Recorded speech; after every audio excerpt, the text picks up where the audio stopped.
de configuration. Un petit souci de configuration. Donc, voilà.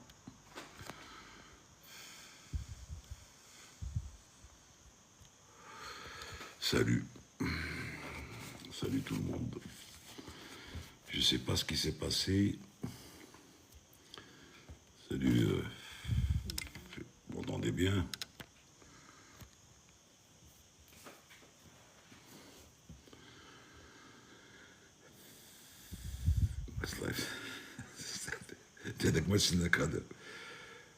Oui, ça merci. Je ne sais pas ce qui s'est passé. J'essaie de remettre la photo préférée Terry. J'ai un problème de connexion. Un problème d'arrière-plan. D'arrière-plan.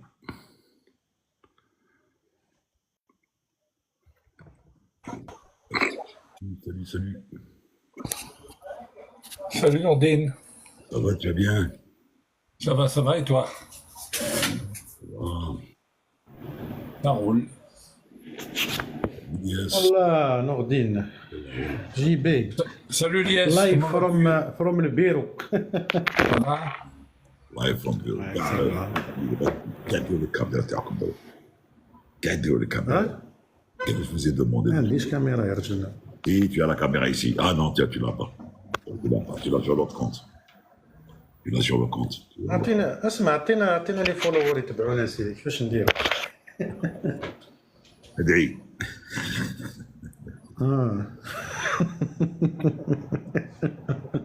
C'est trop facile ça.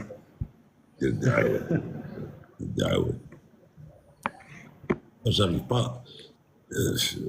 Tu as trouvé le truc, la config? Non, toujours pas. Non. Tu sais que moi j'ai eu Pourquoi un tu problème. fais pas la config de la dernière fois avec les 6 quinte bien hein, comme la dernière fois? Bon, maintenant, elle est bien comme ça. Ah, écran vert, ça y est.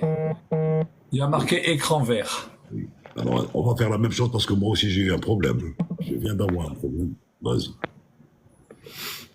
Attends, je vais faire ça. Et je vais faire ça. Je vais faire.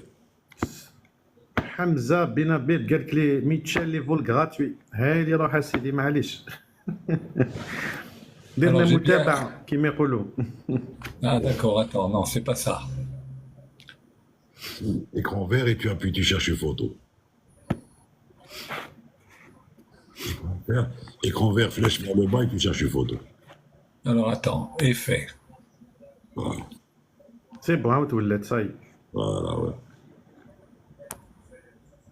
Tout à l'heure, Lies, tout à l'heure, quand j'allais lancer le live, il y avait une photo qui était en avant-plan. Tu sais laquelle? laquelle? Je l'ai coupé deux fois. Il y avait واش من الفوت؟ le ticket, t'as l'autre, t'as le bigot. Oh, non, Allez. c'est bizarre. Aïe aïe aïe. Non, JB. Aïe aïe aïe. Il y a- JB from the future. Et donc c'est effet avec plusieurs trucs.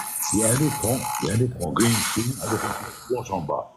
Tu appuies dessus et tu cherches dans ta galerie. Juste à côté, tu as un plus. Tu appuies sur le plus, tu as la galerie des photos que tu as et tu choisis une photo.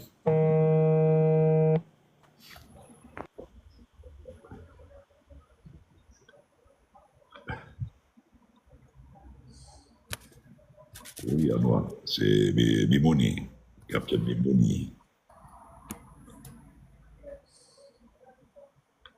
Salut Farid, salut Farid.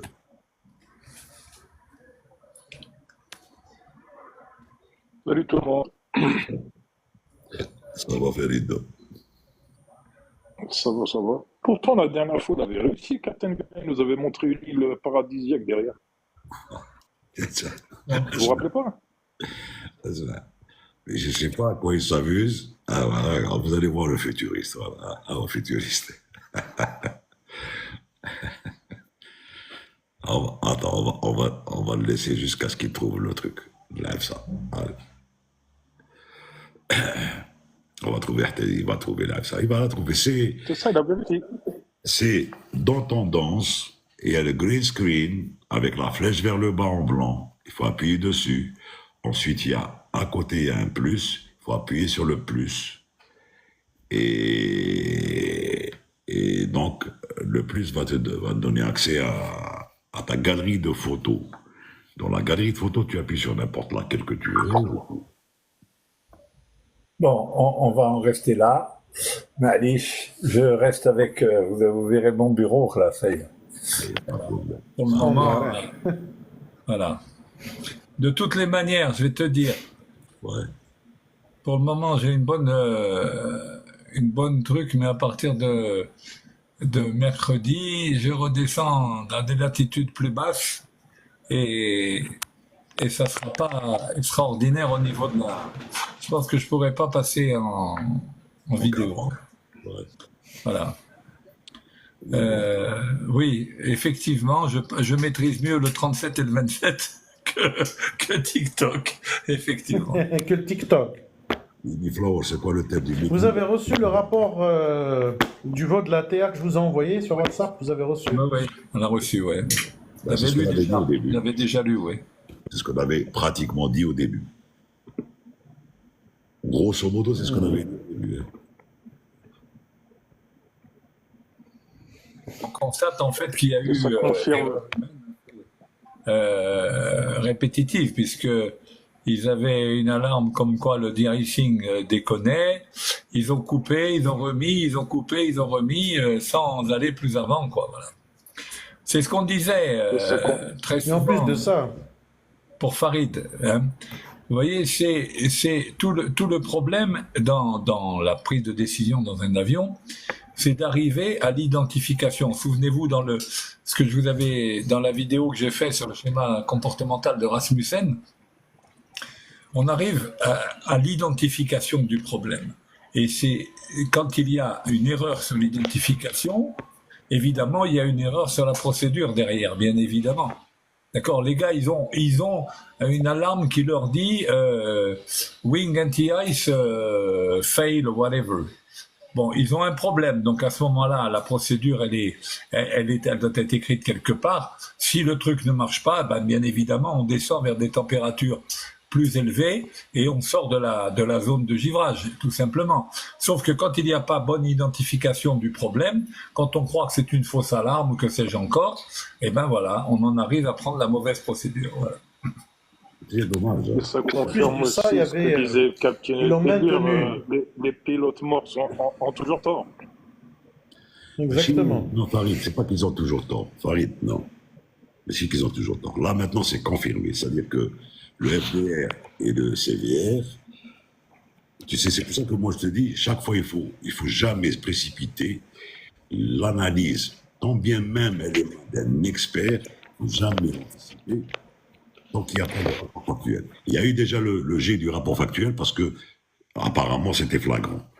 Et là, tu peux déterminer les erreurs. Là, tu peux exactement incriminer et dire voilà ce qu'il y a eu, voilà ce qu'il y a eu. Parce qu'il y a les graphes. Tu sais, il y a des graphes. Les graphes, ça ment pas. Hein. Tu peux pas les trafiquer comme tu veux. Les graphes du FDR, la phonétique du CVR. Et là, même si tu veux cacher quoi que ce soit, tu pourras pas. C'est vrai qu'ils sont morts. Dommage pour eux, dommage pour les passagers aussi qui ont emprunté cette compagnie. Pardon. Mais il faut s'en tenir à ça et dire, il faut en tirer une leçon. C'est-à-dire maintenant, cette compagnie, ou toutes les compagnies, qu'est-ce qu'ils vont faire? Ils vont en tirer des leçons draconiennes, surtout ceux qui sont en train de travailler sur ATR. Ils vont les repasser au SIMU, ils vont refaire des trucs, ils vont remettre d'autres procédures, ils vont parler de la suspicion de panne, ils vont parler de beaucoup de choses. C'est tout un process qui va se. Et dommage qu'il y ait 66. D'ailleurs, il faut avouer aussi un petit peu, il faut avouer que cet avion-là a une certaine fragilité, une certaine sensibilité par rapport à ça. D'ailleurs, il a حاولوا la certification à un certain moment plus la عاودوا رجعوها. Là, ça va encore un petit peu repousser encore le constructeur, même s'il avait fait des systèmes, il avait ajouté le système avec de détection de icing. Moi, ce que j'avais aussi revu quand j'ai vu les conversations, le mashakil hadoka, c'est aussi le fait qu'il y a un peu de facteur humain, il y a un peu de cause, il y a plein de causes. Tu vois, le contrôleur aérien Khallah à 17 000 pieds, in severe conditions, icing conditions, il a laissé à 17 000 pieds alors qu'il pouvait essayer de descendre. Parce que le fait qu'il ait quitté 17 000 pieds pour lancer sa phase d'approche, c'était trop tard. Il a eu l'alarme avec la dégradation des performances. Et puis, il a basculé. Hein. Si je vais te dire, Michel, ce n'est pas au contrôleur. Ce n'est pas au contrôleur de dire vous êtes en severe icing, descendez. C'est pas au contrôleur de le dire. Encore une fois, même si le rapport, même s'il confirme que les pilotes ont commis une erreur, etc., ça s'arrête pas là. Si on reprend le schéma de Reason, en avant, il y a les ressources. Avant les pilotes, il y a les ressources. On se pose là, quand on parle de ressources, on parle de formation, on parle de procédures, etc. Il y a certainement à ce niveau-là un manquement. Il y a certainement à ce niveau-là une erreur latente qui a amené les pilotes à ceci, cela, le reste. Je veux dire, les pilotes, c'est pas comme ça de leur propre, seulement sur leurs propres compétences que ils ont fait une action qui n'est pas la bonne. C'est que par avant, il y a eu d'autres erreurs qui ont été commises, ils n'ont pas été formés à ça, ou ils n'ont pas eu de refresh, ou la procédure était peu claire, peu importe. Il y a encore d'autres événements en amont qui ont amené cet accident. Alors bien sûr, en dernier, c'est les pilotes qui ont commis la dernière erreur qui a été fatale, c'est tout. Mais non, par rapport au contrôleur Mourad, j'ai pas dit que c'est les contrôleurs qui allaient donner la icing condition. C'est-à-dire que les pilotes n'ont pas demandé un lower level pour descendre, et les contrôleurs aussi, ils l'ont fixé à 17 000 pieds, alors que normalement, quand tu reviens en arrière, tu te retrouves, quand tu accumules tout ça, on se retrouve avec un désastre qui m'a. Tout à fait. Quand le contrôleur ne va te donner une instruction de descente que si tu lui dis we are in severe icing condition and we've got an icing de-icing problem. That's it. Otherwise, the guy will keep you at the level which is okay for him. Okay? Yes, il a beau te dire ce qu'il veut, le contrôleur. Parce que lui, il a un écran, il a un spot et il a des trafics. Donc pour lui, et il a même des fois, il y a des radars, bien sûr, secondaires et tout, et high performance, qui te donnent les images météorologiques. Et ils te donnent même le truc, ils ont pratiquement le replay. Il a beau te dire de maintenir ce qu'il veut lui comme niveau pour éviter les trucs, la confrontation des autres avions. Mais le pilote, il sent quelque chose, il fait l'action en disant je descends s'il doit descendre, je monte s'il doit monter, je prends à droite s'il doit prendre à droite, je prends à gauche s'il doit prendre à gauche. Et c'est motivé par l'action est motivée par un escape. Il est en train d'éviter quelque chose. Maintenant, s'il a mis en péril en descendant dardard sur des avions, les avions, ils ont des ticas, ils vont se pousser. Bon, dans la région, il n'y en avait pas ce jour-là. Il motivera cette action par le fait qu'il ait pu éviter beaucoup de choses. Bon, les pilotes, t'en fais pas. Hein. C'est pas quand le contrôleur leur dit maintenez tel niveau et c'est comme ça qu'ils vont le faire. Quand il y a péril en la demeure, crois-moi que ils vont tout faire pour... Ce que j'ai compris, si tu as lu le truc, j'ai pas vu le niveau de stress d'Achel, je crois qu'ils étaient occupés au briefing d'approche. D'ailleurs, il y avait l'hôtesse qui est venu, qui leur a demandé l'interphone, ils lui ont dit de revenir pour sûrement leur dire quelque chose, là, je sais pas, par rapport à la glace ou là, je ne sais pas. Ils étaient concentrés surtout sur l'approche. C'est-à-dire, c'est vraiment, on dirait, ils étaient concentrés sur l'approche. Je crois avec le icing condition, il n'était pas au premier plan pour le traitement. C'est ce qu'on appelle l'effet de tunneling du stress. La tunnelisation, exact. Voilà. La tunnelisation, qui fait que, en fait, on s'occupe de quelques paramètres et on en enlève d'autres. Parce que, en fait, les ressources intellectuelles qui nous sont nécessaires à effectuer l'action, leur limite est atteinte. Et donc, instinctivement, on exclut certains trucs parce qu'on n'arrive pas à les gérer. C'est tout, on est en overload. C'est tout, hein. J'aurais une question. Qu'est-ce qu'a donné le schéma de Reason dans ce cas-là? Puisque, en fin de compte, bon, effectivement, on, on dit que bon, c'est une erreur de pilotage, mais quelque part, elle démarre par une erreur de technique, je veux dire, une icing failing. Qu'est-ce Pour que le vous en pensez? moment, Farid, pour le moment, c'est un rapport préliminaire. Exact. Je dis rapport préliminaire, il s'attache aux derniers actes tels que ça s'est produit. Ils étaient en icing condition, le de-icing ne marchait pas, ils ont fait ça et ça. Voilà, on s'occupe de ce qu'ont fait les pilotes. Tout simplement, c'est-à-dire la phase ultime du vol.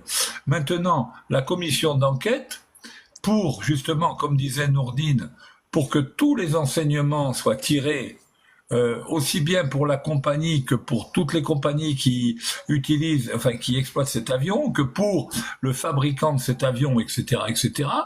La commission d'enquête remontera plus avant, parce que quand un équipage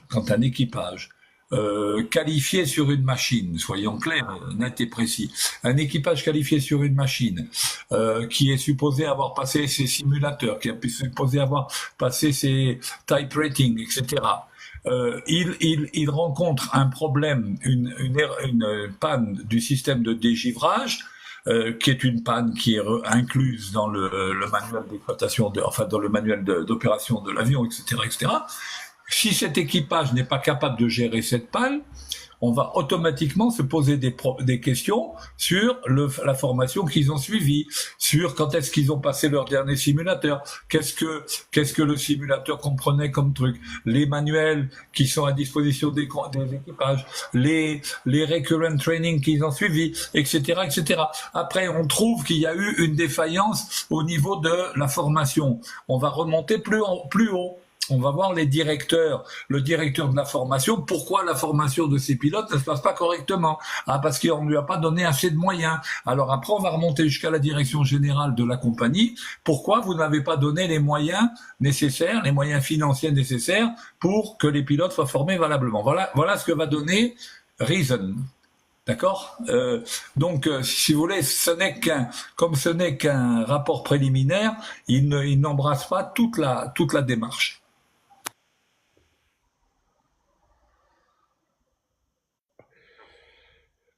Très bien. Kada,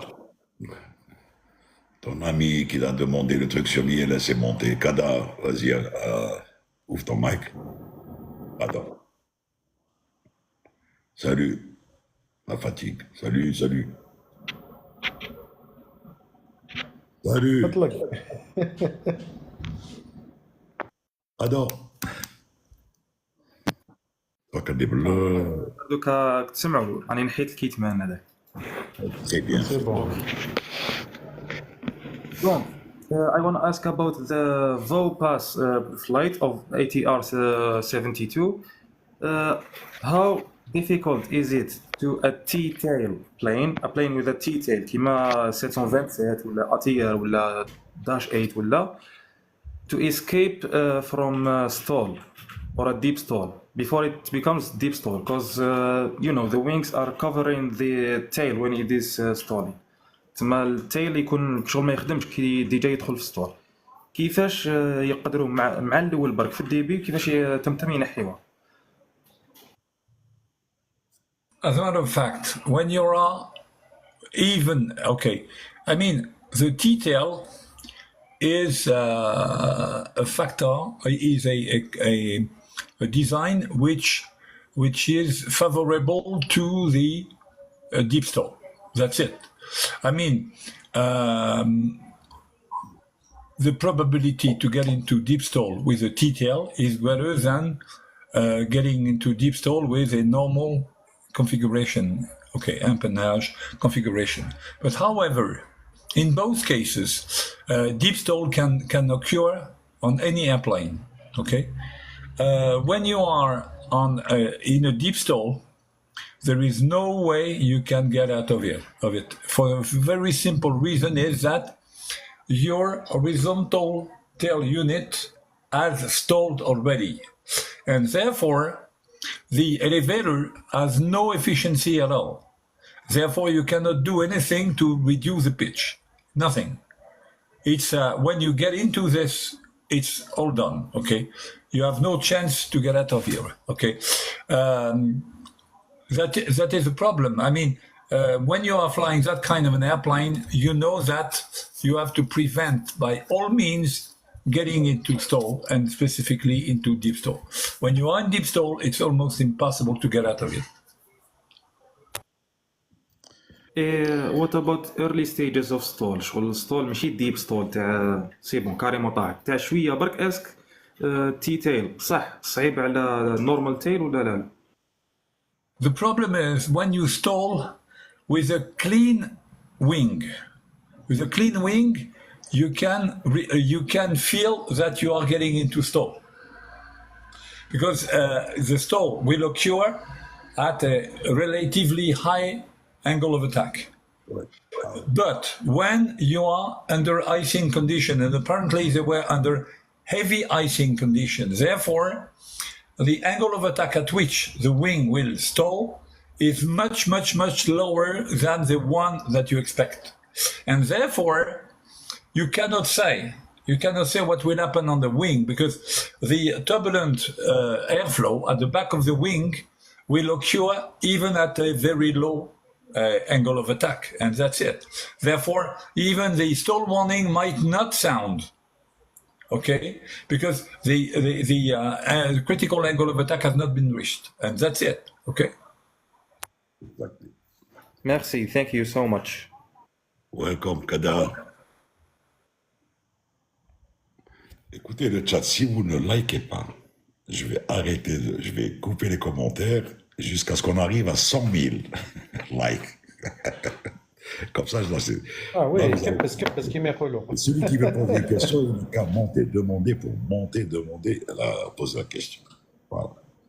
Parce que, je suis... Imaginons un gaz de la femme,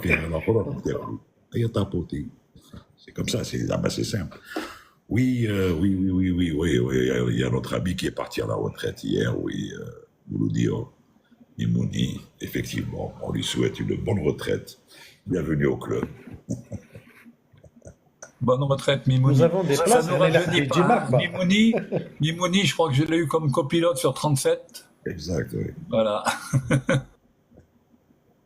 Et il n'a jamais voulu faire du 330. Ben, ça arrive, tu vois, Farid, par exemple, la dernière fois, tu posais la question, il y a des gens qui restent sur une machine, et bien ils restent sur la machine, voilà. Sur des vrais avions. Ce qui me surprend, c'est inédit comme démarche. Hein. C'est la première fois qu'on médiatise comme ça la retraite d'un pilote. Non, si, moi j'ai des vidéos, si tu as un ordre de Caracas, tu as plusieurs. Mais bon, parce que il a été la Bouloudia. Donc il a des supporters pour le Bouloudia. Captain Retirement. Aux États-Unis, en général, ils adorent médiatiser ça, et oui, pourquoi pas, c'est bien. C'est un moment assez unique. Captain Vialin. Excuse-moi, Michel. Captain Vialin, au sujet de la dernière vidéo que vous avez faite, qui m'a beaucoup intéressé. Il y avait plusieurs. Il y avait donc le jeu tu plus, le jeu moins, etc. Mais moi, ce qui m'intéressait, c'est le jeu moins, tu moins. Est-ce que ce n'est pas la conséquence? Parce que bon, on peut devenir jeu moins, tu moins, c'est-à-dire au fil de sa carrière. Mais n'est-ce pas la conséquence d'un burn-out, par exemple? Ça peut être un burn-out. Ça peut être un burn-out. D'ailleurs, je le dis, c'est un peu le copilote du Germanwings. Hein. Normalement, dans notre métier, on ne doit jamais trouver un je moins, tu moins. Hein. Par contre, moi j'ai connu des gens, j'ai connu des gens qui étaient je moins, tu plus, au début de leur carrière. Quand ils sont arrivés comme jeunes copilotes, le gars il ose pas, quand il est avec un commandant de bord, il considère que le commandant de bord c'est le bon Dieu et lui qu'il est rien du tout, et donc ça devient vite un sac de sable. Mais bon, là, les commandants avec lesquels ils volent, et les instructeurs, etc., vont justement agir en plus, et le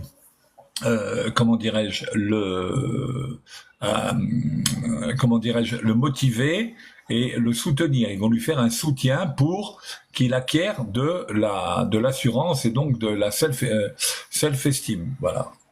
Mais D'où le sens de ma question, le problème Captain Guérin. Oui. D'où le sens de ma question, parce que vous disiez qu'il n'y a pas lieu qu'il y ait un je moins, tu moins à bord. Mais il peut le devenir. Vous voyez ce que je veux dire? Et vous l'avez sur les bras, ce type-là, en fait. Ça, c'est une catastrophe. Un gars comme ça, c'est une catastrophe dans un cockpit. Parce que c'est quelqu'un qui n'aura même pas confiance dans son commandant, puisqu'il considère que de toute façon, lui, il vaut rien et les autres ne valent rien du tout. Donc, ça, c'est clair. Mais pour revenir au je moins, tu plus, c'est quelque chose que l'on rencontre très souvent et ça fait partie d'une vidéo que je ne ferai pas parce que pour le grand public je peux pas la faire, elle est trop critique, il faut la faire en circuit fermé avec beaucoup d'explications, c'est-à-dire l'influence de la culture nationale sur les comportements professionnels.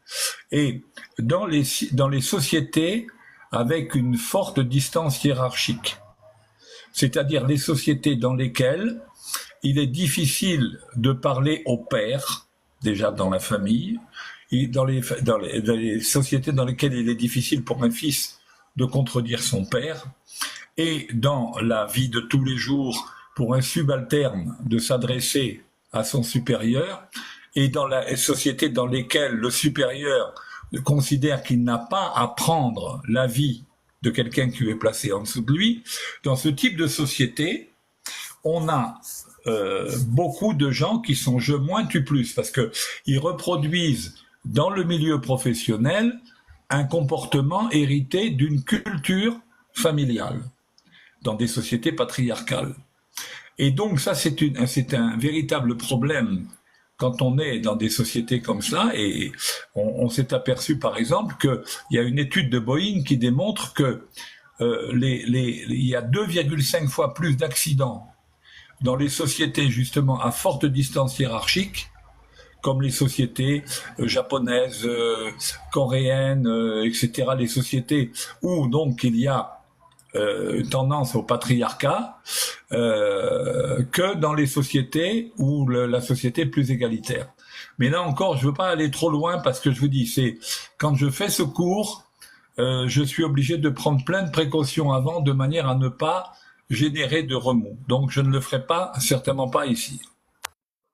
Vous hésitez à franchir le pas, mais moi je vais le franchir à votre place. Nous sommes majoritairement, nous les Algériens, des jeux moins et des tu plus. C'est vrai que c'est une société patriarcale. Donc, oui, il faut prendre des gants, effectivement. C'est pas évident d'aborder ce sujet, mais c'est bon. Quoi vous dire? Il y a trop de sensibilité, mon frère, dans ces trucs-là. Trop. Et pas seulement sensibilité, ça peut porter atteinte directement au process. Regarde le processus. Donc, il y a des choses qui se traitent en interne, il y a des choses qui se disent en public. Et voilà. Alors, je suggère dans le chat, s'il y a des gens qui veulent poser une question, qui montent carrément, qui demandent à monter, et s'ils ont une caméra, c'est bien, ils vont s'identifier, et comme ça, ils seront en live, et ils participeront. Je n'aime pas les gens. Je ne sais pas si vous l'avez déjà dit, Captain, mais vous avez des airs avec Issad. Ah non, j'aurais bien voulu avoir sa fortune, mais bon. Donc la fortune représente les paroles. J'aurais bien voulu avoir les paroles de Issa Dalbrab que les airs, mais bon, c'est un gentil garçon, ceci dit en passant.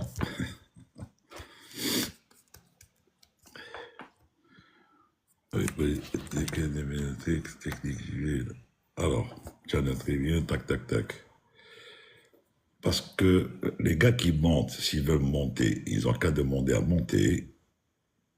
Et comme ça, ils poseront la question en live. C'est mieux, il y a une meilleure interaction, il y a de la place. Voilà. Je tiens juste à préciser, excusez-moi, Captain Kébir, que, comme l'a dit Captain Violin, une société patriarcale, pas une part.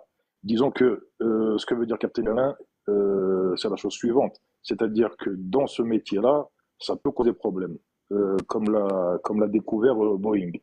Mais sinon, la société, notre société telle qu'elle fonctionne, ma foi, je n'ai rien à redire, bien que bon, c'est pas l'idéal non plus, mais bon, voilà. Je tenais juste à dire cela. Soyons très clairs. Le but du CRM, le but de la formation à ces techniques-là de communication, de travail en équipe, etc., comme je l'ai expliqué, c'est la création d'un ensemble comportemental professionnel. Ça veut donc dire que dans la vie de tous les jours, la personne peut vivre absolument comme il veut, selon les règles qui lui conviennent. Je n'ai aucun souci là-dessus. Et à aucun moment dans la formation de pilote, on entend changer la personnalité des gens, changer leur référent. Le seul truc que l'on veut faire, c'est que à partir du moment où, symboliquement, ils endossent leur uniforme, leur comportement doit changer pour être adapté à leur profession. Et c'est pourquoi, d'ailleurs, pour tous les gens qui enseignons les facteurs humains, et singulièrement le CRM, et pour les instructeurs qui font du CRM au simulateur, etc., nous devons justement partir d'une observation sans concession de la société dans laquelle nous évoluons pour corriger les effets éventuellement néfastes que la culture nationale peut impliquer dans les comportements.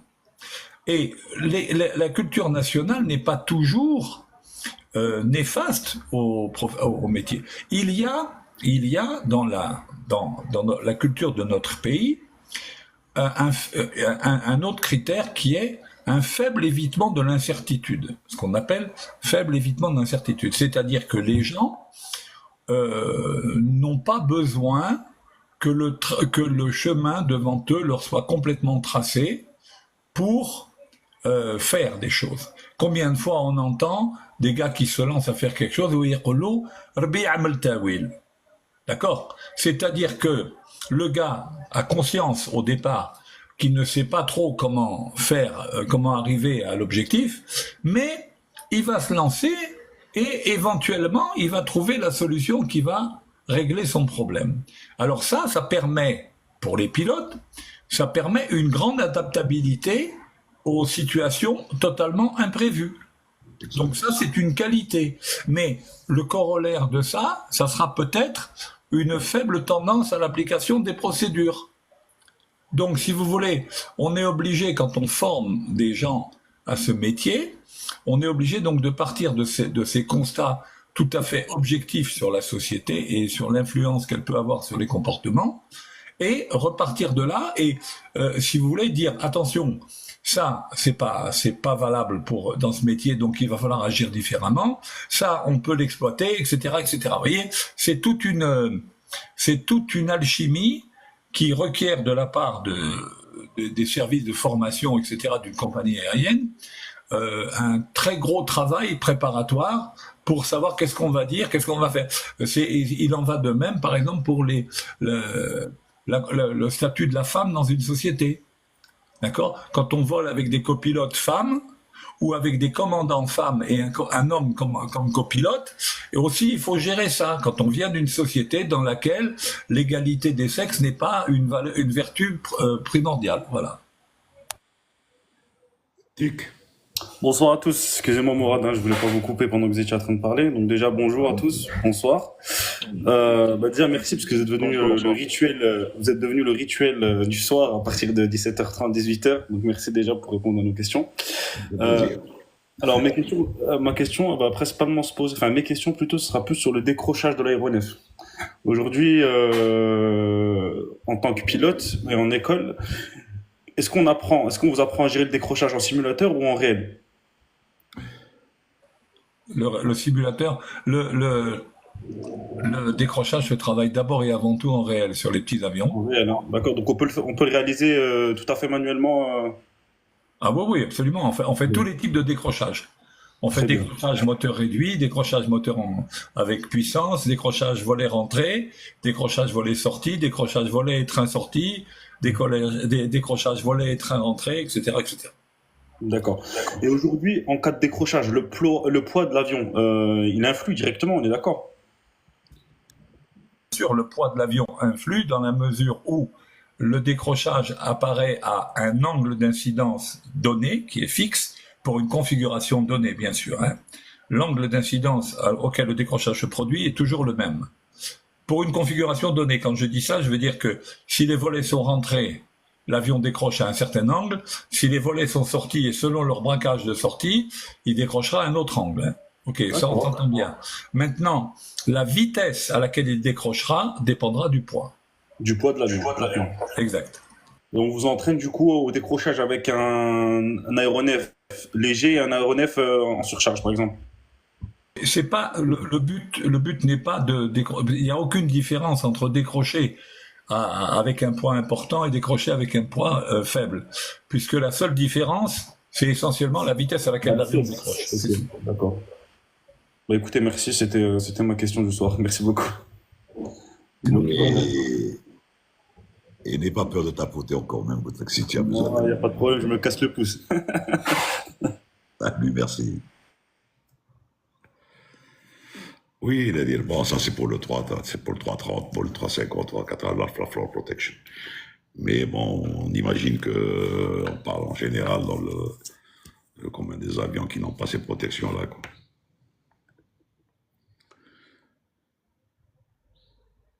Sa floor protection, il marche que quand tout fonctionne normalement à bord. Si les computers, s'ils passent en Internet, alors encore moins en mechanical backup.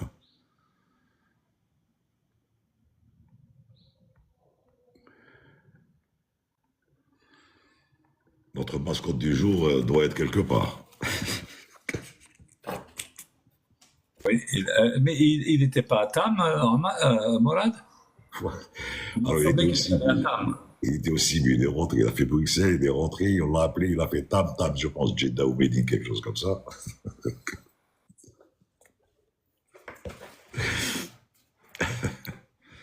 Enfin,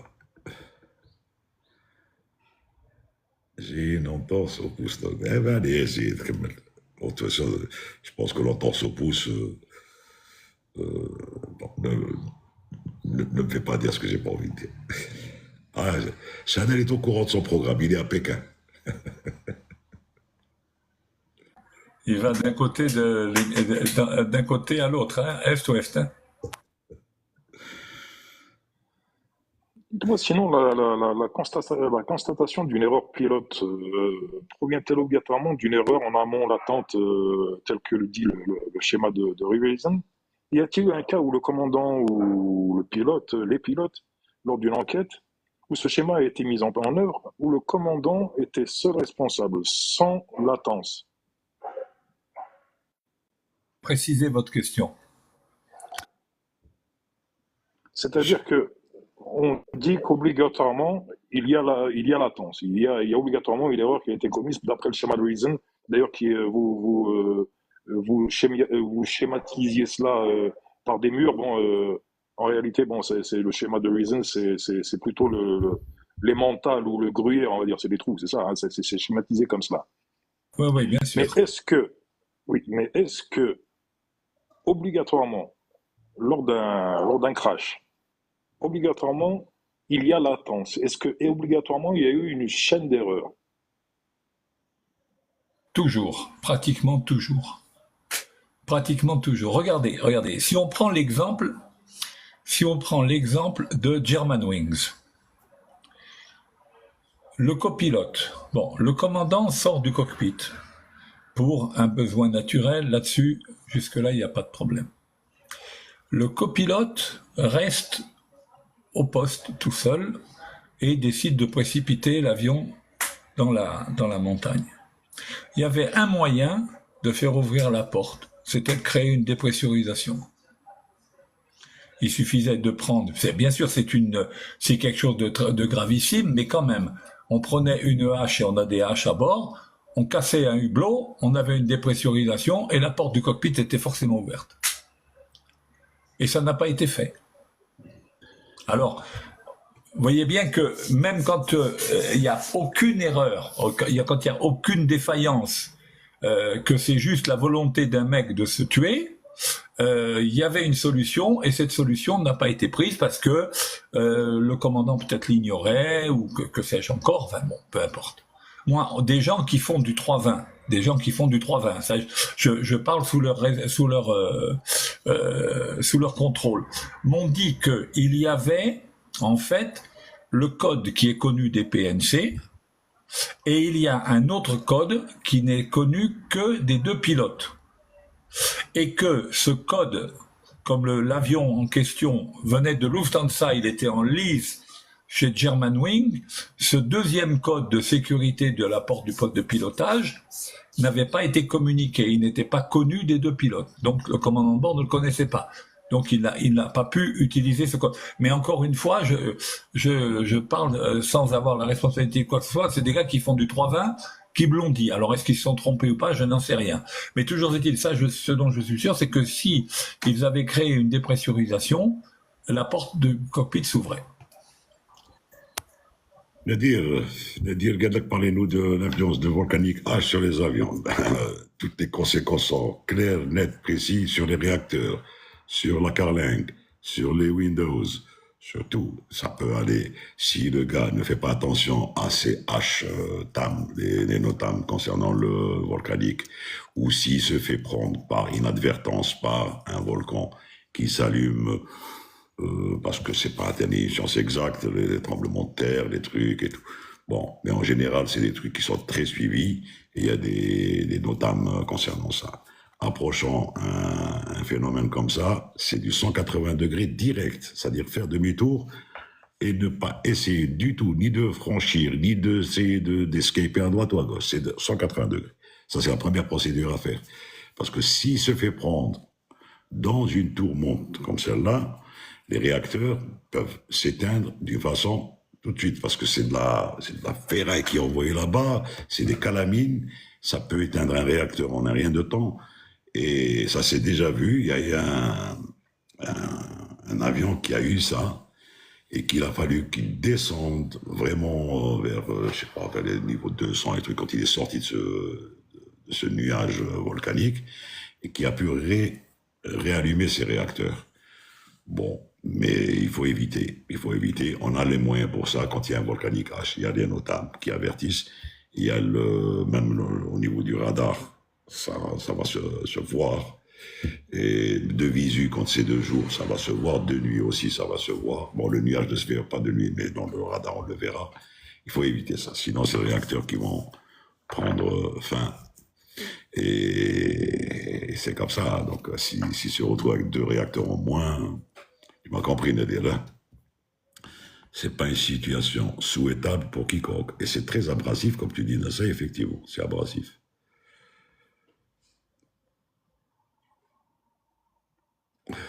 En plus de ça, sur le Volcanic H, j'avais vu un rapport là-dessus, c'est que en plus ça se dépose avec la chaleur, ça se dépose et ça adhère aux aubes de compresseurs et de turbines et ça modifie complètement le profil des ailettes et donc ça perturbe complètement le fonctionnement du réacteur. Il y a un exemple très simple. Le jour où il y a eu l'espèce de nom bizarroïde à prononcer le truc sur l'Islande, le volcan de Case, je sais pas quoi. Tous les vols ont été annulés. Et même les traversées atlantiques a été annulées, tout a été annulé. Il y a eu des gens, il y a eu plus de, je sais pas combien de vols annulés, tout ça. Donc, on ne s'amuse pas avec un truc comme ça. Si vous n'êtes pas une advertence, d'ailleurs on le fait, nous, enfin on le faisait au simulateur, on faisait du volcanicage. La procédure, elle est claire, c'est 180 degrés immédiatement. Il n'y a pas à réfléchir, 180 degrés. Parce que l'avantage 180 degrés, c'est que tu vas dans le sens contraire. Même si le vent te ramène ça. Mais dans le sens contraire, c'est déjà à moindre mal parce qu'il va être rattrapé de l'arrière de l'avion. Et les réacteurs ne seront pas touchés. Et escape le maximum possible cette zone. Voilà. Je répète pour Massaï, là, oui. Ce que j'ai dit, ce que j'ai appris de pilotes qui volent sur 320, ils m'ont dit qu'il y avait 2 codes pour ouvrir la porte du cockpit. Il y a le code qui est connu des PNC et il y a un deuxième code de sécurité qui n'est connu que des 2 pilotes à l'avant. Voilà. Moi, c'est ce qu'on m'a dit, mais comme j'ai jamais fait de 320, je ne fais que répéter ce qu'on m'a dit. Peut-être c'est une erreur, je ne sais pas. Ça, c'est quelques compagnies qui font ça. Bon, mais sinon, il y a le code, effectivement, qui est détenu par le PNC. Je parle du moins pour Air Algérie. Et le gars, comme il disait tout à l'heure, j'ai bien à juste titre, on le voit dans le film, soi-disant, qui a été reconstitué, comme on est en train de taper à la porte blindée avec une hache. Bon, dans le moment de panique, il a peut-être pas pensé à ça, mais avec un peu de truc, connaissant sa machine, sachant qu'une dépressurisation fait ouvrir le glitch de la porte, et bon, maintenant avec les scies, on va remettre, j'ai vraiment mis en ligne, et non, donc, voilà, il y a eu ce qu'il y a eu, et il n'a pas fait ça, et ben, ils ont percuté la montagne. Qu'est-ce que tu veux que je te dise? C'est comme ça. Le plus important maintenant, c'est d'éviter comme ça. Pour le faire penser, il n'y a rien du tout. Ben, le plus important maintenant, c'est de faire des suivis psychologiques. Ils en ont tiré, les compagnies en ont tiré une grande leçon à ça. Il y en a à un moment donné qui ont fait la procédure, à mettre un troisième, un PNC, troisième, enfin qui vient s'asseoir quand un des 2 sort. Mais bon, même ça, c'est un truc, parce que le gars, s'il est suicidaire, encore une fois, s'il se retrouve avec une hôtesse ou un steward, avec un simple stylo, tu peux tuer quelqu'un. Donc, bon, c'est une procédure qui a fait 100 ans, mais bon, il faut espérer qu'il n'y ait plus de cas comme ça, et c'est tout, hein. Et faire en sorte qu'il n'y ait plus de cas comme ça, faire en sorte, donc le suivi médical, le suivi des procédures, le suivi de la personne, le suivi du numéro de matricule du gars depuis qu'il rentre jusqu'à ce truc. Il y a des dossiers de progression, il y a des dossiers de trucs, il y a le visual profiling aussi. Comme on disait la dernière fois, à bord, quand on monte à bord, là, quand on fait un briefing, on voit tout de suite celui qui est un peu fatigué, celui qui a des trucs, celui qui a des problèmes. Et on en discute après, on peut en discuter. Il y en a qui ont des problèmes. Il ne faut pas croire que les pilotes n'ont pas de problème, ni les hôtesses, ni les stewards. Hein. Et des fois, on en discute. Et dans la discussion, jaillit la lumière à un moment donné. Et la pression descend, on termine le vol. Le gars, il a pris peut-être quelques expériences de son aîné, peut-être. Et il va gérer ça, hein. C'est comme ça. C'est de la discussion, c'est du CRM, c'est du facteur humain en général, et c'est comme ça. Le copilote, il avait un avenir prometteur, mais quand quelqu'un est dépressif, il est dépressif. Hein. La dépression, c'est quelque chose qui ne tient pas compte de la réalité, c'est une vision qu'on a du monde. Hein. Je réponds à Kada Avgig pour le capitaine de l'Embraer d'Alaska Airlines. Il a essayé d'éteindre les moteurs, mais lui, il était sous l'effet de champignons hallucinogènes qu'il avait pris la veille.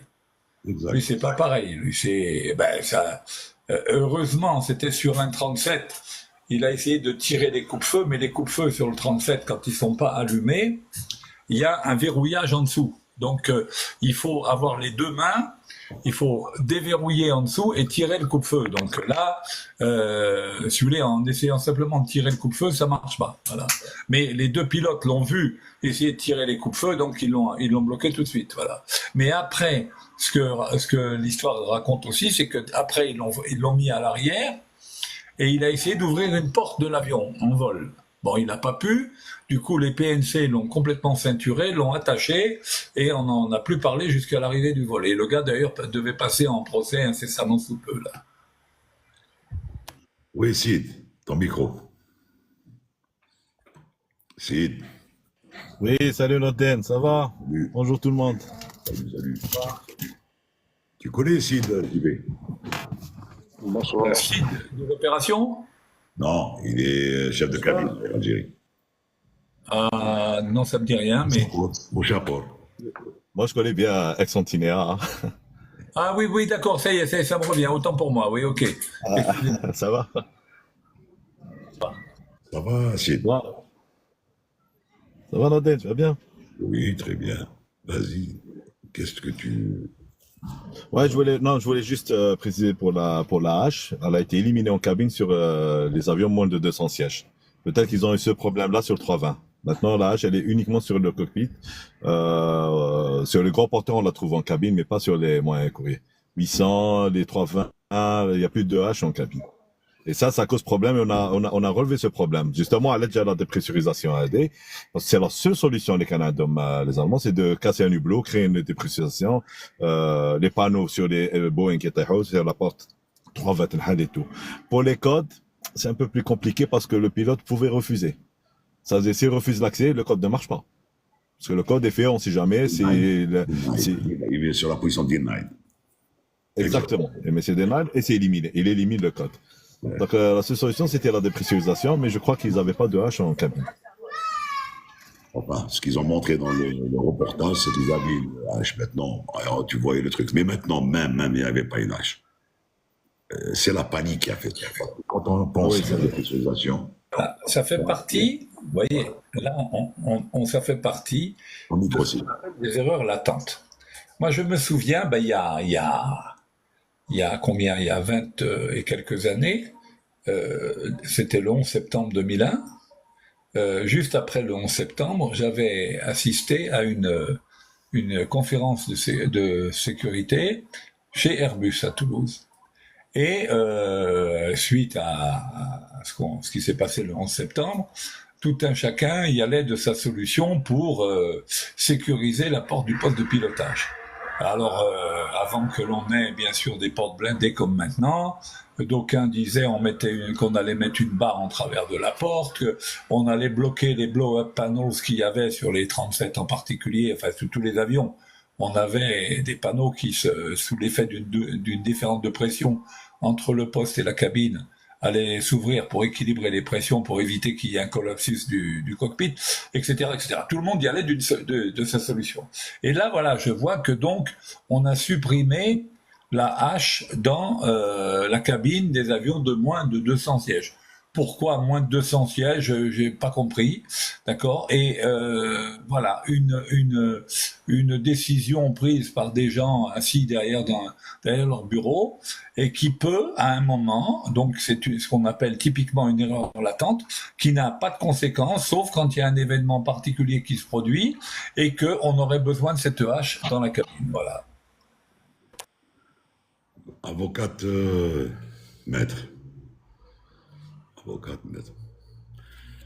Le micro. Avocate, maître. Le micro. Je vous ai invité à ouvrir votre micro. Écran de... Tu parles de moi, Walid? Écran de... Vous avez, avocate, vous avez en bas, là où il y a la petite rose, vous avez deux petits bonshommes, et à côté, vous avez une icône qui vous donne micro, qui pour le moment doit être barrée. Vous appuyez dessus, vous allez pouvoir ouvrir votre micro.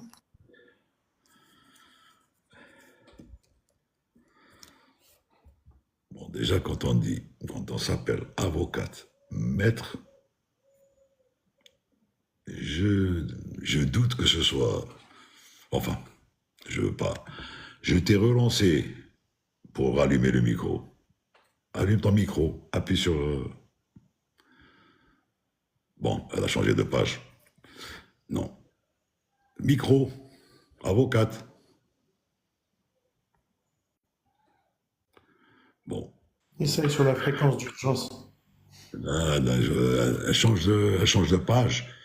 Je ne sais pas si elle ou il, parce qu'il y a écrit avocate, maître. Bon, je sais pas. Malinèche, c'est des spécialistes dans TikTok. Eh ben oui, c'est comme ça. Hein. Ceux qui prennent les décisions, c'est les crânes d'œufs. Ok. Un ami à moi faisait partie de Là, l'équipe de secours. Selon lui, il restait quasi rien de l'avion. Oui, tu- bon, oui, Farid. oui, en parlant du Farid, tu as fuselage, la structure, j'ai une mauvaise connexion. De temps en temps, tu disparais, oui. Tu as deux barres. Je ne sais pas ce qui Donc, se passe chez vous toi. m'entendez mieux? Ah ouais, j'ai un C'est problème. mieux. Là, ça va mieux, là. Là, c'est mieux. Ouais. Donc, concernant le fuselage, donc la structure géodésique existe-t-elle toujours ou ça a complètement disparu et laissé place au semi-monocoque? Captain Vialin ou Captain Kébé ou même Mitchell? Non, ça, je ne sais pas, je ne peux pas répondre. Non, non, c'est des...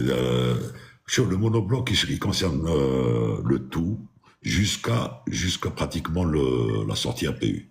Donc le monobloc hein, en fibre de carbone. Maintenant, le reste, c'est des appendices que tu mets dessus, l'empennage, les parties fixes de la gouverne. Mais l'avion lui-même, il est du cockpit jusqu'à l'arrière en monobloc.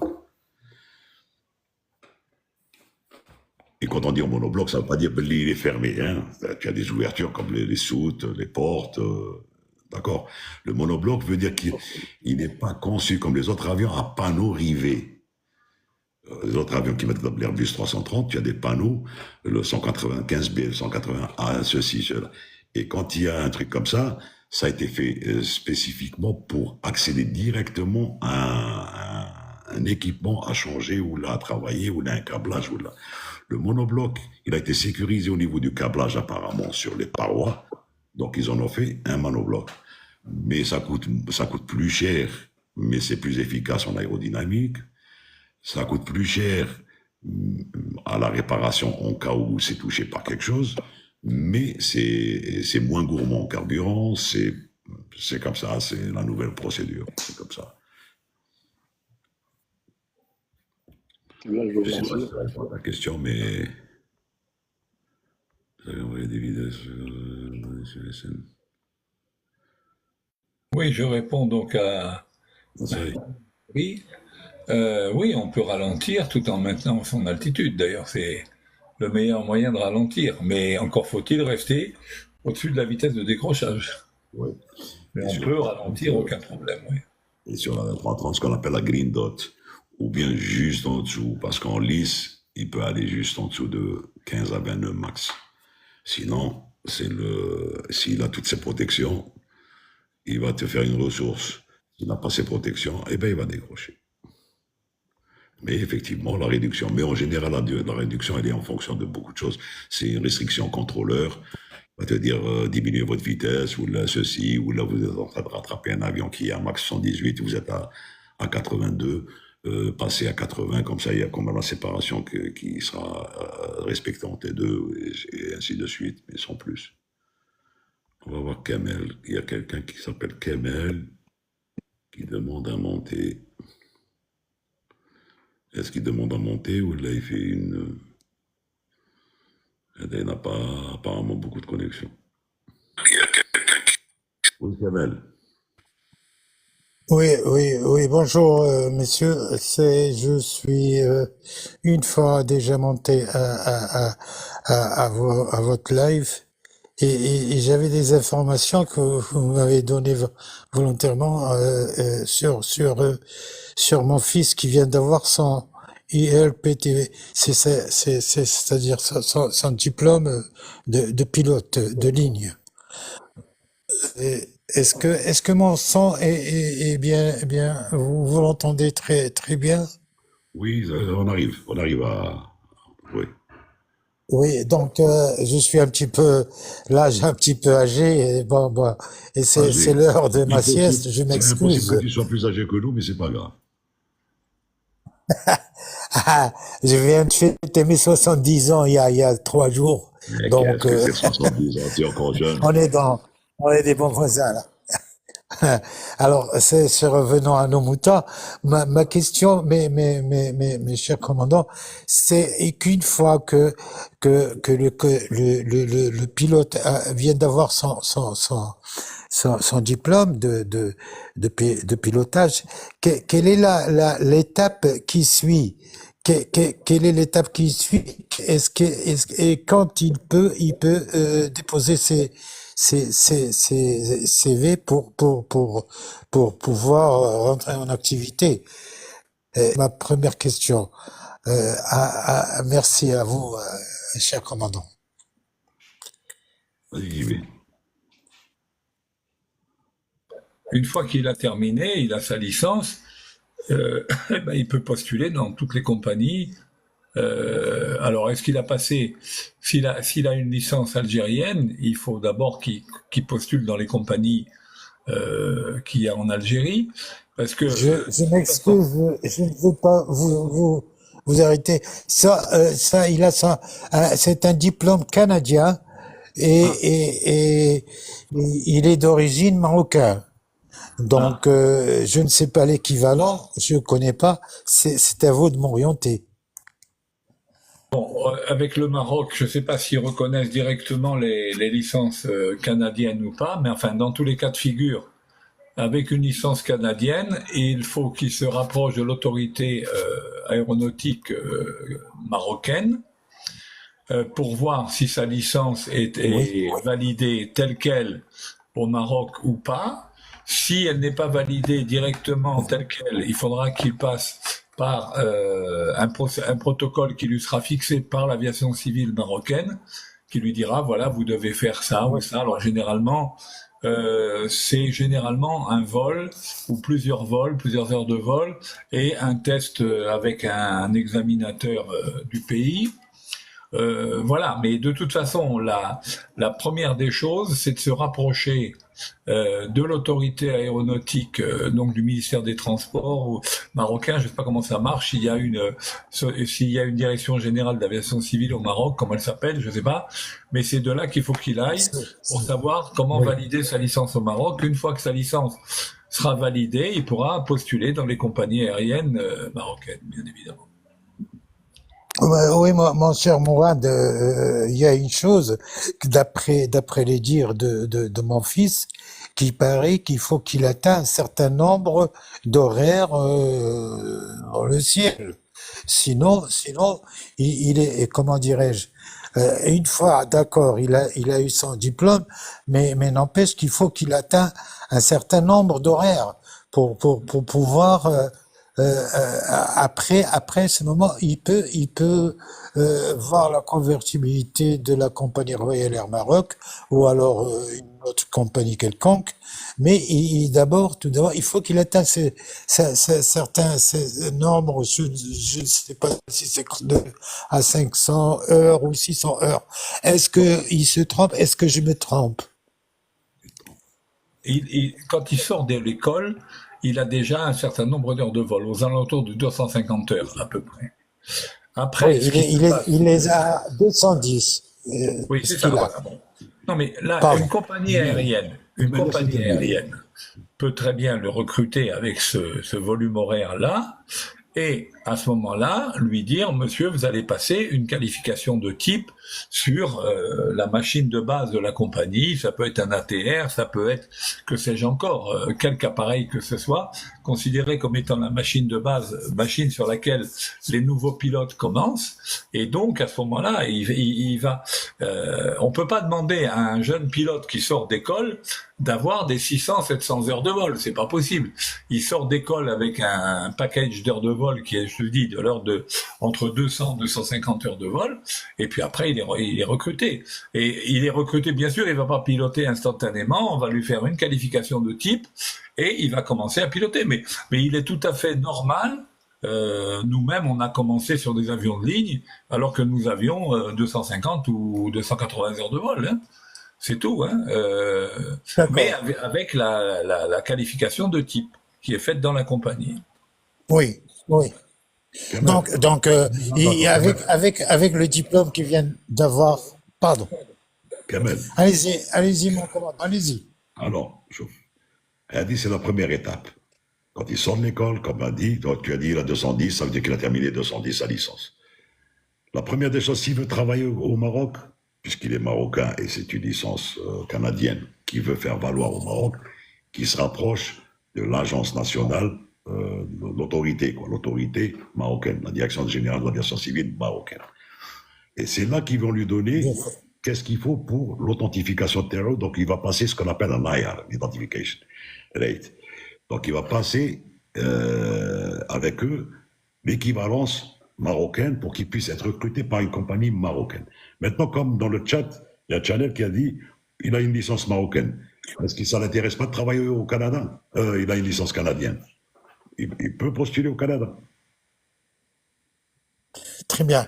Oui, c'est ce qu'il m'a dit. Il m'a dit, mon père, il faut que je m'engage avec l'aviation à l'école où j'ai eu mon diplôme, mais jusqu'à ce que, autant qu'instituteur, jusqu'à ce qu'il atteigne son nombre d'horaires pour pouvoir, comment dirais-je, piloter un Boeing.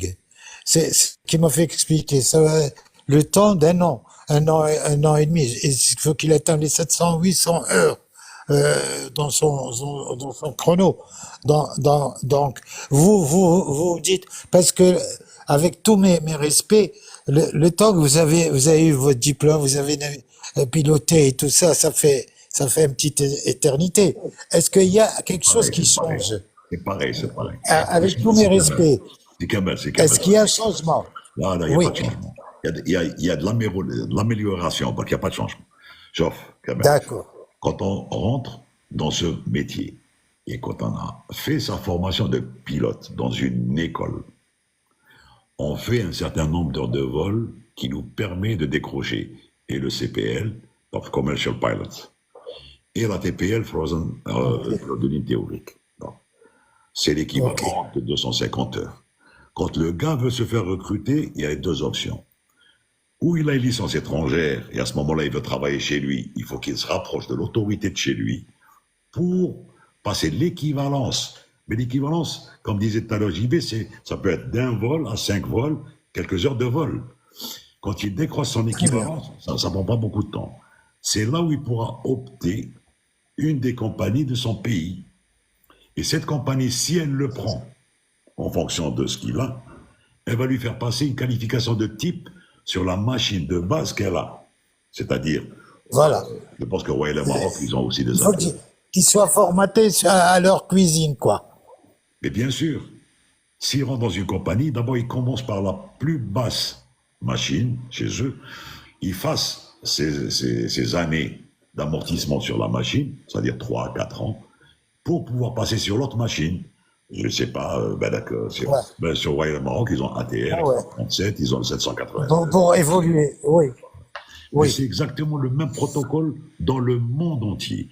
Maintenant, s'il a une licence canadienne et s'il prévoit rester au Canada, il peut faire prétendre sa licence canadienne dans une école, puisqu'il sort de cette école. S'ils le retiennent pour son sérieux, pour faire instructeur, oui, ça peut marcher. Il va faire des heures en tant qu'instructeur là-bas. Parce que voilà, exactement, mon commandant. C'est ce qu'il m'a dit que je pense faire instituteur dans la compagnie où j'ai mon diplôme. Le temps qu'il atteint, est-ce que surtout je voulais vous demander, est-ce que c'est le même diplôme que vous avez eu à votre chose quand vous avez votre diplôme, c'est le même échelon et est-ce qu'il est apte il a son diplôme de pilotage, donc il est à 5, 6 sur 10, il est je comprends pas la valeur, d'accord, mais il faut qu'il atteigne le nombre d'horaires, je crois. Oui, mais encore une fois, dans tous les cas de figure, quand il sort de l'école, il a un CPL, un commercial pilot. Donc il est pilote commercial. Il a son enveloppe d'heures de vol. Maintenant, pour travailler, il faut qu'il trouve une compagnie qui le recrute. Pour être recruté dans une compagnie, il faudrait que sa licence concorde avec la licence du pays, que ce soit l'Algérie, Très bien. ou le Maroc, ou ailleurs, ou la Tunisie, ou n'importe. Oui, Maintenant, oui, s'il a une licence oui. canadienne, il faut absolument la convertir. Je ne sais pas au Maroc si. Je pense, je sais pas. Je ne peux pas m'avancer. Je ne sais pas si la DGA, c'est la direction générale de l'aviation civile marocaine, Ouais, demande à ce ouais, qu'il y ait j'ai une bien expérience. saisi, oui. Donc, ils demandent. Oui. S'ils peuvent l'accepter avec sa licence Mais canadienne. le plus important, mon commandant, le plus important, c'est qu'il a ce diplôme. C'est un diplôme qui est international, qui reconnu dans le respect des diplômes de pilote dans le monde. C'est Oui, mais ce qu'il a eu, il est mon encore fils. balbutiant. La LT, Au je ne début. sais pas comment il l'a appelé. LT, quelque chose comme ATPL, ça. ATPL, ATPL, ATPL.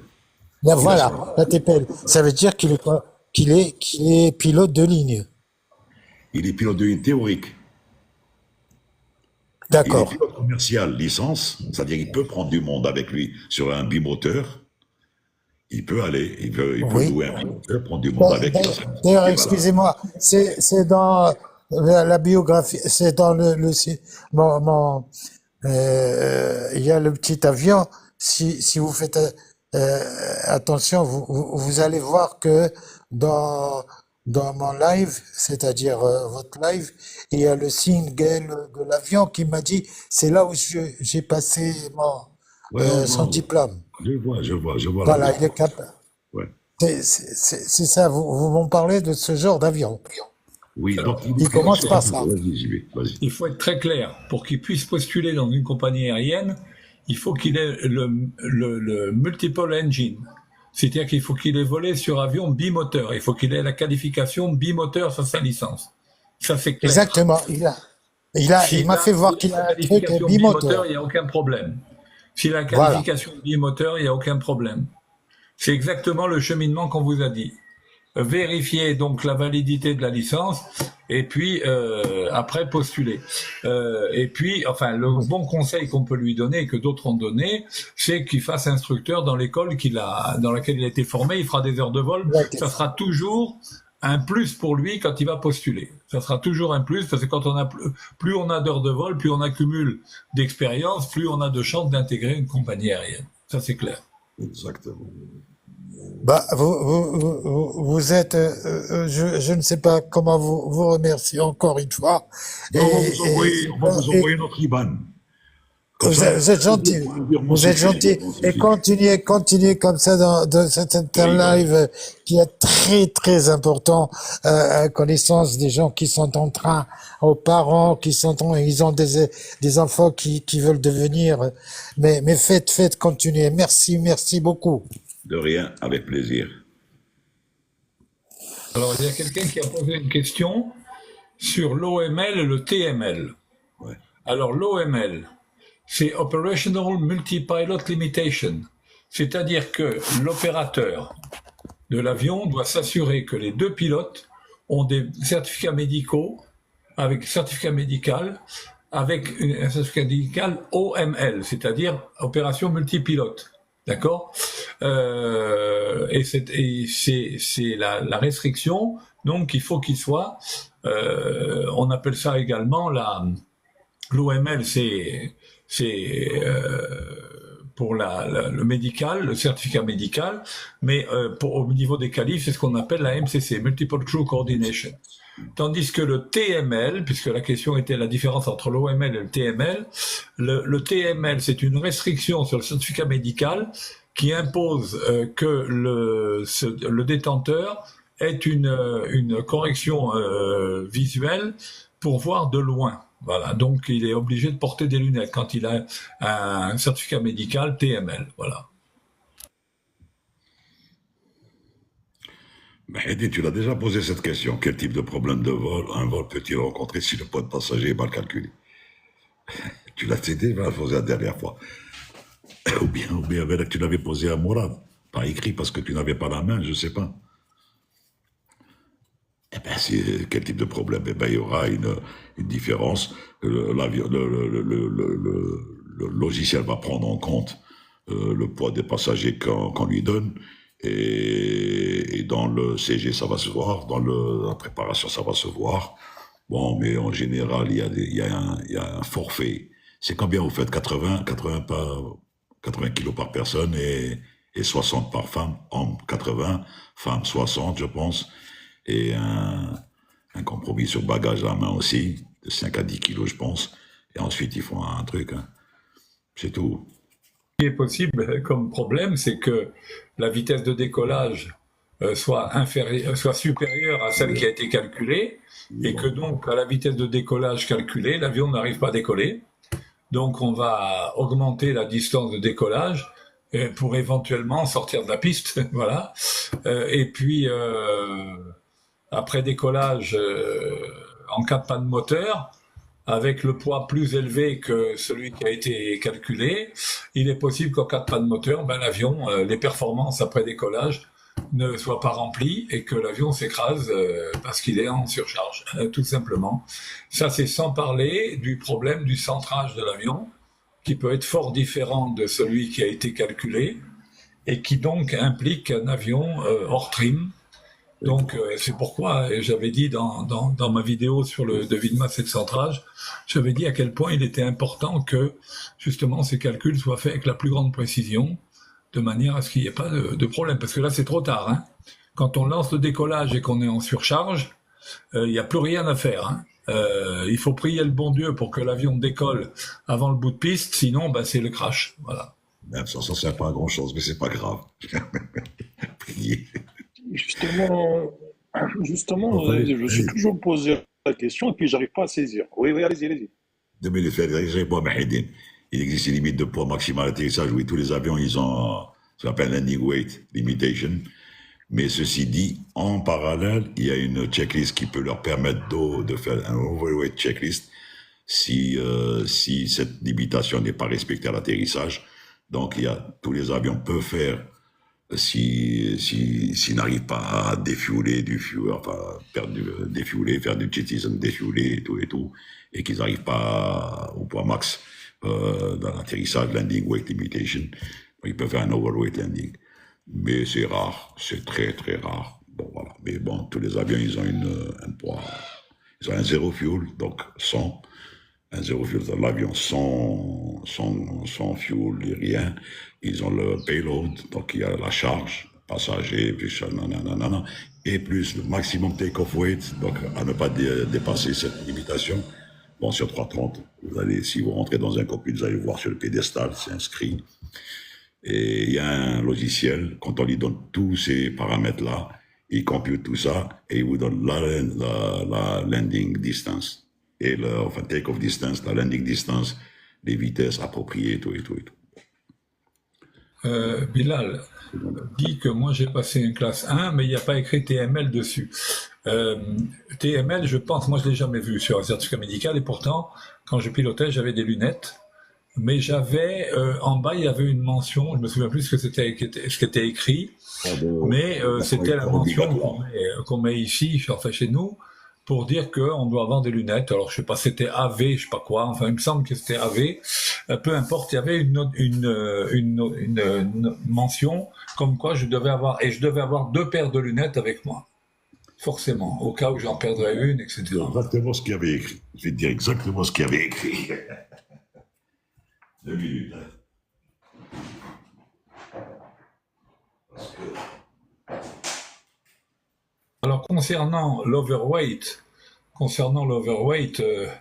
très honnêtement, sur une compagnie aérienne opérant des gros avions, il y a très très peu de chances pour que ça se produise, pour une raison très simple, c'est que les données qui sont utilisées pour établir le devis de masse et de centrage sont les données de l'enregistrement. Donc, il n'y a pas de possibilité d'erreur sur le nombre de passagers, sur le poids des bagages, tout ça, puisque ça, c'est entré automatiquement au niveau de l'enregistrement.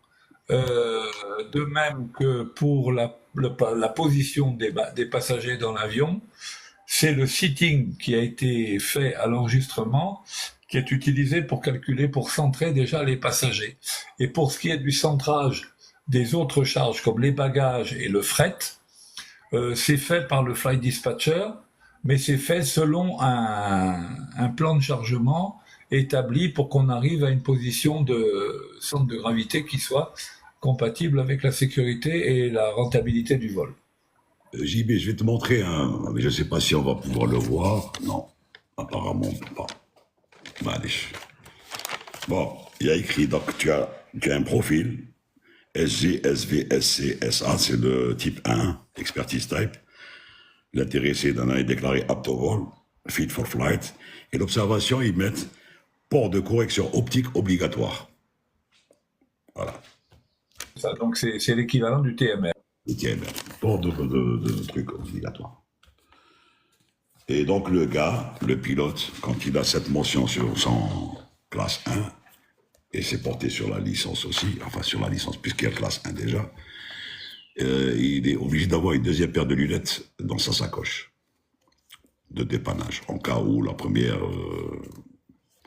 casse ou par inadvertance, par un faux geste. Voilà. Oui, pour répondre à Kada Avgeek, effectivement, si on est en surcharge et qu'on ne peut pas défueler, on ne peut pas faire de vidange carburant, on peut se poser à une masse supérieure à la masse maximale d'atterrissage. Alors, chaque type d'avion a une procédure particulière, mais de toutes les manières, la réglementation impose qu'au poids maximum au décollage, d'accord, l'avion doit pouvoir se poser avec une vitesse verticale de moins 360 pieds par minute. Tandis que au poids maximum atterrissage, l'avion doit pouvoir supporter les efforts liés à un atterrissage à moins 600 pieds minute à l'atterrissage. Donc vous voyez la différence de poids, d'ailleurs elle est là, elle est dans l'énergie cinétique qui doit être absorbée par la structure et les trains d'atterrissage, mais il est toujours possible de se poser donc à un poids supérieur au poids maximum atterrissage, pour autant que l'on fasse en quelque sorte un kiss landing, voilà. Et la procédure à ce moment-là est fixée pour chaque type d'avion. Félix, d'abord que tu parles, Félix, 2 minutes, hein. Rien que pour moi, non, le compte rendu médical n'écrit pas le nombre de lunettes. Là, c'est la logique. Tu as une paire de lunettes, puisque tu portes des lunettes. Il te faut obligatoirement une deuxième paire de lunettes. Tu peux en avoir 3 ou 4, il n'y a pas de problème. Mais la licence ne mentionne pas combien de paires de lunettes tu dois en avoir. Le bon sens veut que tu aies 2 paires de lunettes, même si tu n'en as pas, ils vont te faire la remarque. Parce que dans le cas, tu sais, ça aussi, c'est sur le travaillant, le fait de l'enlever et de remettre. Les bras peuvent se casser, la lentille peut tomber. Donc voilà, il faut avoir une deuxième paire de lunettes de rechange. Vas-y, Félix. Oui. J'arrive pas à cerner, hein, j'arrive pas à comprendre Donc on parlait de répartition, du bagage et tout ça, j'ai compris, il n'y a pas de problème, c'est le CG, centre de gravité.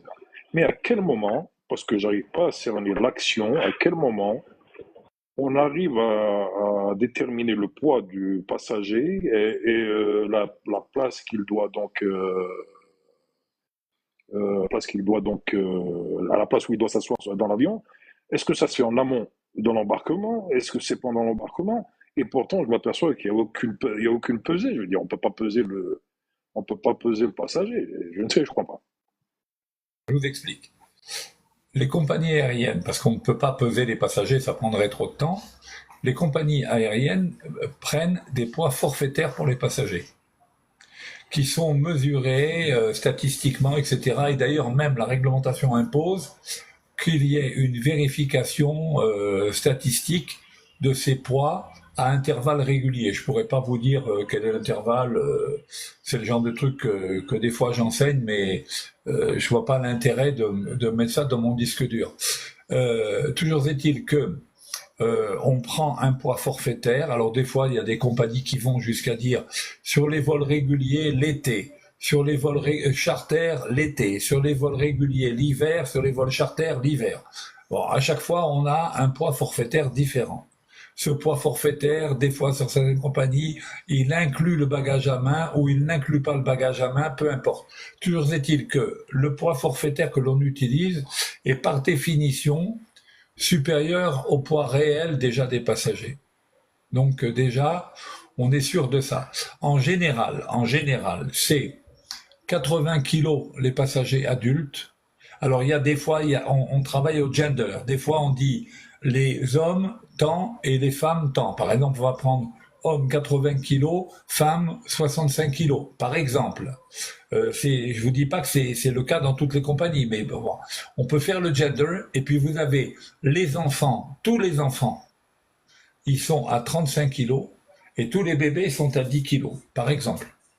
À partir de ce moment-là, comme on a enregistré selon le adulte, enfant, bébé, on a donc le poids forfaitaire, la somme des poids forfaitaires des passagers. Maintenant, comment se passe l'enregistrement? Comment on place les gens? Eh bien, dans un avion, il y a une zone sans influence.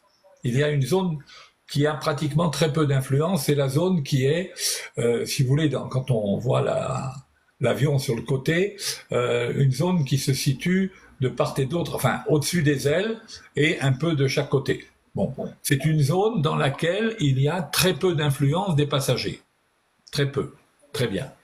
Donc, on va déjà commencer par, quand on fait les premiers enregistrements, on va commencer par placer les gens à cet endroit-là.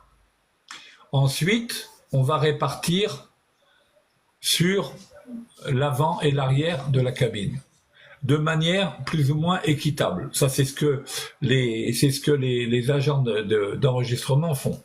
Maintenant, il y a, comme il y a maintenant par informatique, on peut réserver son siège. On va déjà tenir compte de ce qui est fait, de la réalité, et on va compléter le sitting des passagers comme on peut. Mais je vous dis, avec toujours l'idée de mettre le maximum de passagers dans la zone sans influence. Et si on en met à l'arrière, on va en mettre autant à l'avant et ainsi de suite. Bon, lorsque la cabine est complète, il n'y a aucun problème, puisque à ce moment-là, la répartition est uniforme. Et en fait, le centrage va plutôt se faire, enfin les modifications au centrage, les ajustements du centrage se feront surtout avec le fret et les bagages. Exact. Et puis le carburant, parce que le carburant a une très grosse influence, mais le carburant, ça on peut pas modifier la quantité de carburant pour centrer l'avion. Mais le carburant a une très grosse influence, et ça c'est le boulot du flight dispatcher. Voilà. Ce qui veut dire qu'en fin de compte, le passager n'a aucune, comment dire, aucune influence sur le CG. Bien sûr qu'il a une influence. Tous les passagers ont une influence sur le CG. Bien évidemment, la position qu'ils occupent dans l'avion a une influence. Bien sûr. Très bien. Comme je l'ai expliqué dans ma vidéo sur le devis de masse. Un passager placé à l'avant va faire avancer le centre de gravité. Un passager placé à l'arrière va faire reculer le centre de gravité. Voilà. Oui, ça on l'avait compris, ça, ouais. Félix, tu avais posé tout à l'heure la question, tu as pu la poser? Oui, c'est bon. Moi, j'ai posé la question. Non, tout à l'heure, parce que j'ai un petit décalage chez moi, bon, mais c'est pas grave. Non, c'est réglé. Ok, merci. Alors, Samy... C'est un ami qui est à Paris, qui est coach sportif, Samy. Ah, d'accord. Samy Coaching. Salut Samy. Salut le coaching. C'est bien de faire du coaching. C'est une question de réparation de manière équitable, symétrique, si j'ai bien compris. Répartition, oui. De toute façon, si répartition est mal faite, ça va se voir tout de suite sur les abacs. Et en général, ça va du plus petit avion. Bon, les gros, ils n'ont pas tellement ce problème. Mais surtout sur les ATR, Il y a toujours la répartition déjà passagers, le fret et tout et tout. C'est important tout ça. Et ça joue sur l'index.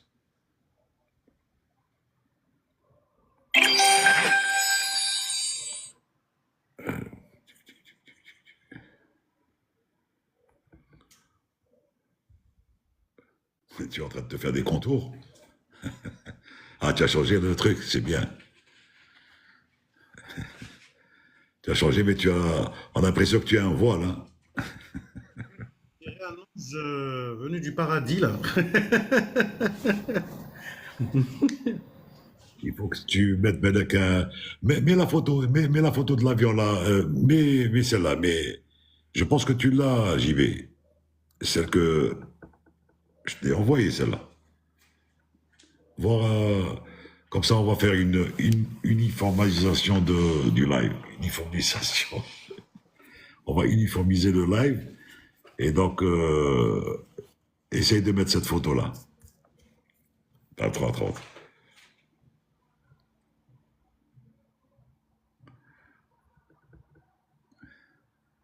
Captain El-Kébir, est-il vrai que les pilotes doivent vider leur vessie avant le décollage?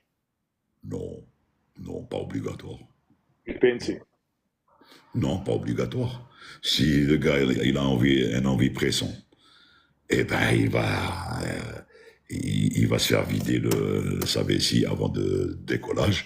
Il a droit, de toute façon, il a droit à 3 minutes sur la piste, mais avant de rentrer, si vraiment il a une envie pressante, c'est vraiment il doit être incontinent ce gars-là. S'il arrive à ce stade-là, parce qu'en général, l'être humain il peut se retenir.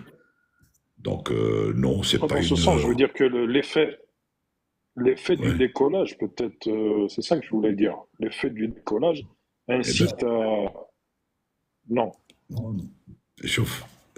Physiologiquement parlant, si par inadvertance il n'a pas fait ses besoins avant de prendre cet avion, ou si pendant le roulage, avant de rouler, il n'a pas fait ça, et si, eh ben je suis désolé, même s'il a un envie pressant, eh ben il n'a qu'à dire you have control au plein décollage et il se fait dessus, ou khalas, voilà problème, Zama, c'est vraiment le cas extrême, hein. Extrême, mais ça m'étonnerait que ça arrive jusque-là. Il peut se retenir jusqu'après le décollage. L'avion étant clean, et quand on tac, j'arrive, je reviens et c'est tout. Hein. Donc non, c'est pas une obligation. C'est pas. Non, Mahidine Al-Ghalbi, quand un moteur tombe en panne, il n'y a pas de déséquilibre de poids, il y a déséquilibre de poussée. Il y a une poussée dissymétrique, et cette poussée dissymétrique va impliquer que l'avion va avoir tendance à tourner du côté du moteur qui est mort, à s'incliner du côté du moteur qui est en panne et à tourner de ce côté-là, si on ne fait rien. Donc la première des actions consistera à pousser le palonnier du côté du bon moteur et maintenir une inclinaison nulle, voire une inclinaison à 5 degrés du côté du moteur en panne. Enfin bref. Voilà. Berigo, vas-y, redis parce que j'ai pas fait attention, mais vas-y, dis-nous ce que c'est déjà arrivé, probablement, ça c'est clair.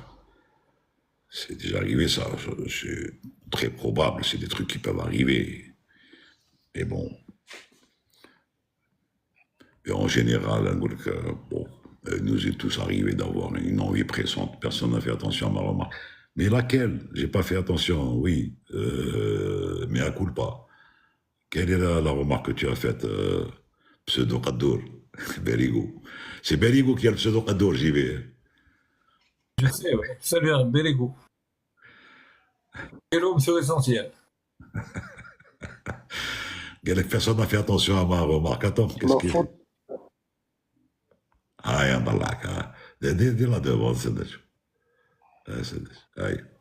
Oui, alors ça, il y avait un gag, c'était le coup qui dit Haj Berigo, les anciens avions les pilotes avaient des tuyaux reliés à une bouteille. Alors je me souviens, les gars du T6 à Innsbruck, ils m'avaient raconté que le gag, c'était en dessous, effectivement, il y avait un genre de venturi. Et ce venturi, il était là, il avait un genre d'entonnoir, il pouvait faire pipi dessus. Et il paraît que le gag, c'était de retourner le venturi. Comme ça, le gars, quand il faisait pipi, ça lui remontait dessus. Alors, je peux parler? Ouais, Berigo. Je peux parler là? Bien sûr, tu peux parler, vas-y. Et voilà, j'ai dit que des choses intéressantes. L'histoire du tuyau, on les avait sur Kinger, hein, attention, hein. Les gens qui descendaient dans le Ouais, désert. oui, Ah, effectivement, oui. ouais. Je me souviens Ah, quand on voilà. faisait du King Air à l'école, oui, du Queen Air à l'école, on avait ça, oui. Ouais. Et mon message qui est passé inaperçu là tout à l'heure, J'ai pas vu. et vous parliez de 80, 84 kilos, la répartition des passagers, J'avais écrit que je n'avais pas ce problème en Inde. Non, je l'avais vu. Oui, bon, Ah. parce que c'est des, c'est Voilà, des clous. tout le monde pesait 40 kilos. C'est des clous. C'est des Tu clous. pouvais mettre 300 passagers dans un avion de 200, il n'y avait pas de problème. Facilement. Et c'est- Ouais, j'en avais pas et de c'est- problème. et c'est pour ça que, justement, Emirates, ça avait 2 vols jour en 380, en version 500 et quelques, ou les 600 sièges, ou le ça. Ouais, ils avaient 550, je crois. 550. Donc, tu imagines 1100 personnes transportées jour sur, Ouais. Et Michel, je lui avais demandé le nom de son école, là, il m'a pas répondu. the Sky Training Aviation à Boumerdès. Sky Training Aviation, STA, ok. Boumerdès, ok. Et la base est la base de vol qui va prendre bientôt apparemment. Bon, il va en parler lui-même maintenant puisque depuis tout à l'heure, il a fait le bureau là dans la base est à Mascara pour le vol. Vas-y. Ah oui, je Elias. sais, puisqu'on en avait Yes. parlé la dernière fois, lui et moi. Et le base training, la théorie. Boumerdès. Ah, Enfin, lui, il va en parler. Je préfère parce que c'est lui le directeur. Vas-y, Elias. La direction générale ou l'école, l'académie, où il y a les cours théoriques, où il y a le centre de simulateurs, tout ça sont à Boumerdès depuis 2013. Et la base actuelle, Rahifi Maaskar, et le centre de maintenance là-bas. Voilà. Et les cours. À Boumerdès. Ça a toujours été comme ça. Les cours et le training, c'est à Boumerdès, c'est ça? Oui, Boumerdès.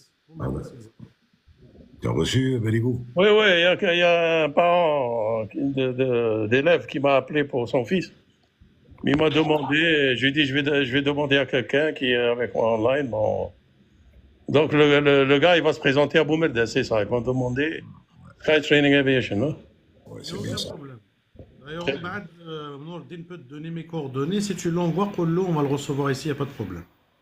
Voilà, il viendra de la part de Berigo. C'est de la part de Berigo. يمدبرك le call 5 هكذا ومن بعد سهل. Très bien. اسمع نوصي ليكيب كوميرسيال يقول لكم باريغو على بالنا واش كاين. Et à propos, j'étais à Mascara la semaine dernière. Hein. J'ai passé 2 jours. Ah, ben c'est bien. Mais il faisait chaud. ها هو سخانه Une تما. région qui est très chaude. C'est la seule région où les climatiseurs. C'est pourquoi? Parce que les climatiseurs, les condensateurs sont à l'intérieur et les climatiseurs sont à l'extérieur. C'est pour refroidir un petit peu le. D'ailleurs, demain matin, nous avons une action de maintenance à faire. Enfin, quand je dis maintenance, c'est routinier. On a un work order à faire. On va faire le point fixe. Le premier point fixe, justement, redouane des Rohitema. Voilà. Le phénomène dont je vous parlais, Captain Viala, tout le monde sur les vagues. En fin de compte, il a commencé, hein, vous voyez. Ça a commencé quand même. Hein. Tout à fait, j'ai vu le BMS, oui, j'ai vu le BMS. Et ben, c'est exactement ce que je vous disais par écrit. Hein. Absolument. Samy, oui, j'ai vu ton message. Ouais, je vais pas tarder à venir à Doha. J'attends que la température baisse un peu. Là, tu parles à Sam. Là, tu parles à Samy, là. Oui, à Samy, oui. Et ça m'a non. Ouais. Et Mingoulahna, ça veut dire là, quelque part dans le monde. Rahna, il est quelque part dans le monde. راه فرحان يا شوف هو ذلك لازم يكون راه.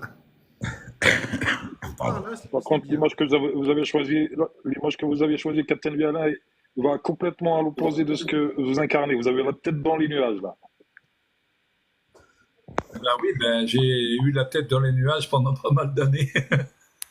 JP, essaye de choisir le même avion. Tu sais ce qu'on va faire la prochaine fois? On va garder les.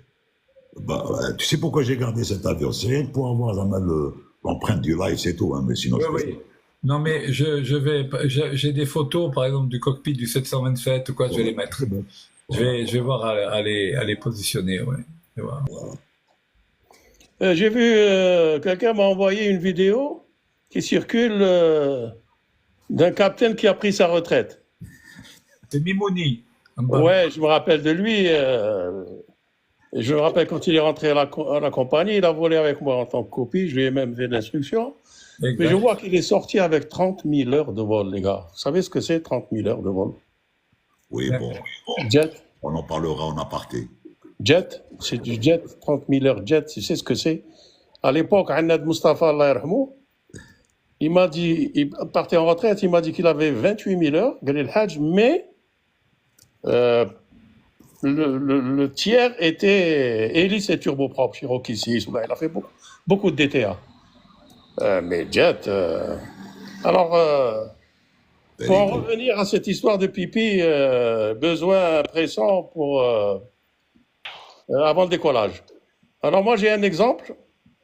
Les deux protagonistes, Allah yarhamhum, Captain Bengernan Taïeb et copilote, il était capitaine, copilote Annad Mustafa, justement. On l'approche à Orly. Annad a eu la diarrhée. 10 minutes avant le touch. Eh ben, Taïeb Bengernan, ben, les deux, ils m'ont dit, hein, au cours de, tu sais, à Fort de l'eau, comment ça se passait, Nordin. Wallah, il a posé, je crois que c'était le 37 ou le 27, je ne sais plus, il a posé l'avion tout seul, alors que l'autre était en train de faire caca dans les toilettes. Oui. Voilà, c'est pour ça que je t'ai dit, c'est arrivé. C'est arrivé.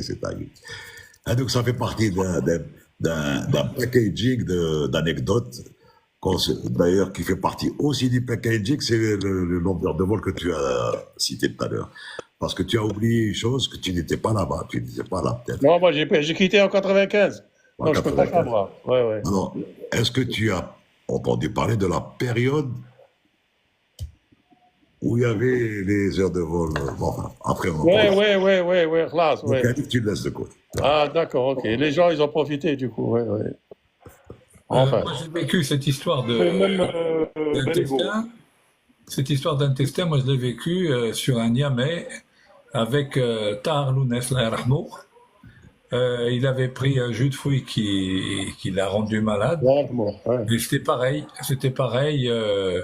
Il est venu en courte finale dans le cockpit, mais bon, j'étais quasiment seul pour poser l'avion. Il était complètement à côté, quoi. C'est pas facile, hein. Tu parles. 30 000 heures de vol, mais comment ils comptent ça? Ils comptent les heures simu ou là? Je comprends pas. Non. Fais-les après. Fais-les indices, ça ne rentre pas dans Ouais, d'accord. le cadre du live parce que c'est. Après, je vais te mettre au parfum, puisque tu es dans le. Il faut compter qu'en moyenne, hein, on fait 500-600 heures de vol par an, en moyenne, sur une carrière. Voilà. Moi, j'ai quitté 15 000 heures, hein, retraite. J'ai terminé à 16 000.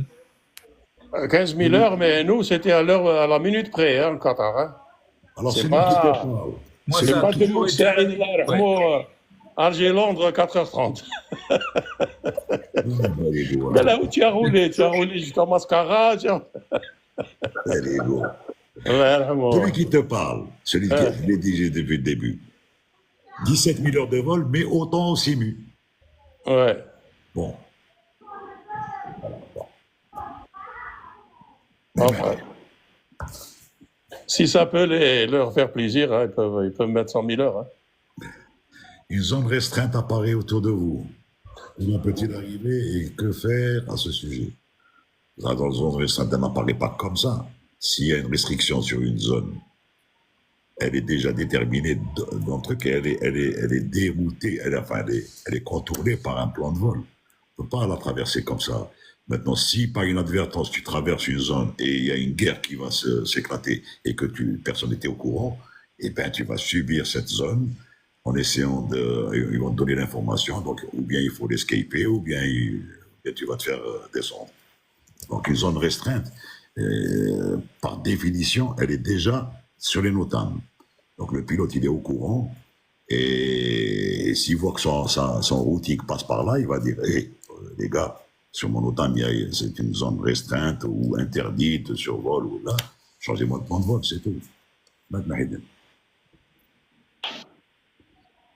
pourquoi les cas de turbulence ont augmenté ces dernières? C'est à cause de Berigo. Parce que Khlas Rafi Berigo Briah, et chaque fois qu'il arrose ses orangers, c'est mongué, parce qu'il a des monguiers, et tout, et ben, c'est comme ça. Et il est en train de changer l'histoire climatique. شحال نفرح كي يكون اوراج فوق الدار ونسمع ان افيون كي دودون يا بابا ونقول مدام شتي هذا ريتريت خليه يطرطق. La zone dynamitage, elle n'est pas. D'ailleurs, elle est au sol.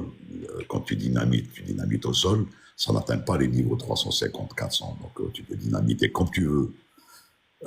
On parle de zones de guerre, de zones restrictions, de zones restreintes. Il n'y a pas les militaires, zones de guerre, zones comme à Nice, par exemple, tu as un endroit où tu ne peux pas le survoler. À Carthage aussi, le palais présidentiel, à la Tunisie, etc., etc. Il y a des zones comme ça qui sont déterminées. Et dans les NOTAM, ça apparaît, donc le plan de vol, il est fait en conséquence. C'est tout. Mais les zones de dynamitage, n'a jamais atteint au-delà de 10 pieds, gars. Quel que soit le dynamitage, même les mines de diamants en Afrique du Sud. Elle est interdite de survol, oui. Donc, c'est interdit de survol, c'est interdit de survol. Ah, attends, on va l'agrandir, mais tu l'as mis parce que. L'image est comme ça, j'en prendrai une autre. Enfin bon, ça y est, j'ai trouvé la combine. Ouais. C'est quoi India? Peut-être, oui. Ah, Mais ok, qui s'est planté à Constantine, ça. Le survol, c'est Ouais. pas Constantine, peut-être. Demande à deux mots, pas à moi. Retourne la زيد قلت لك باش طلع انا في كندا ما يسمعش.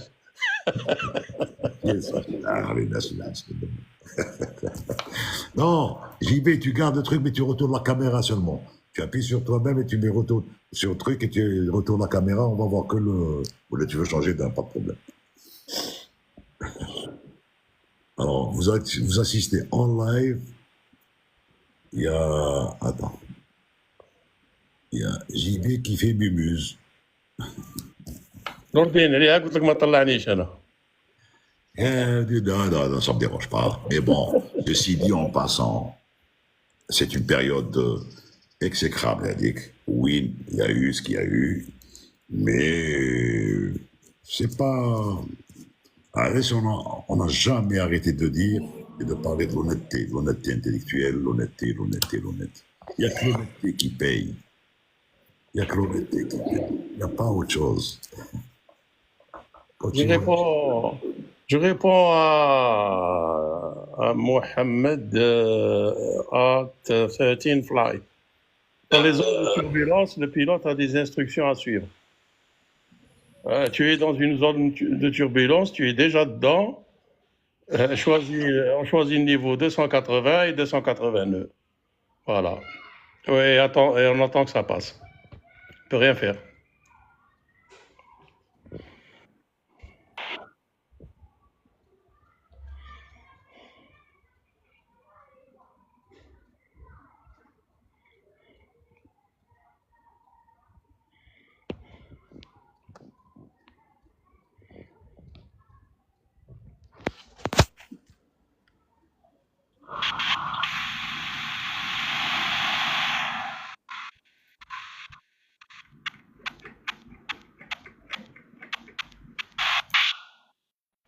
Oui, Elias. Il a bloqué le garage. Je l'attends. Incroyable.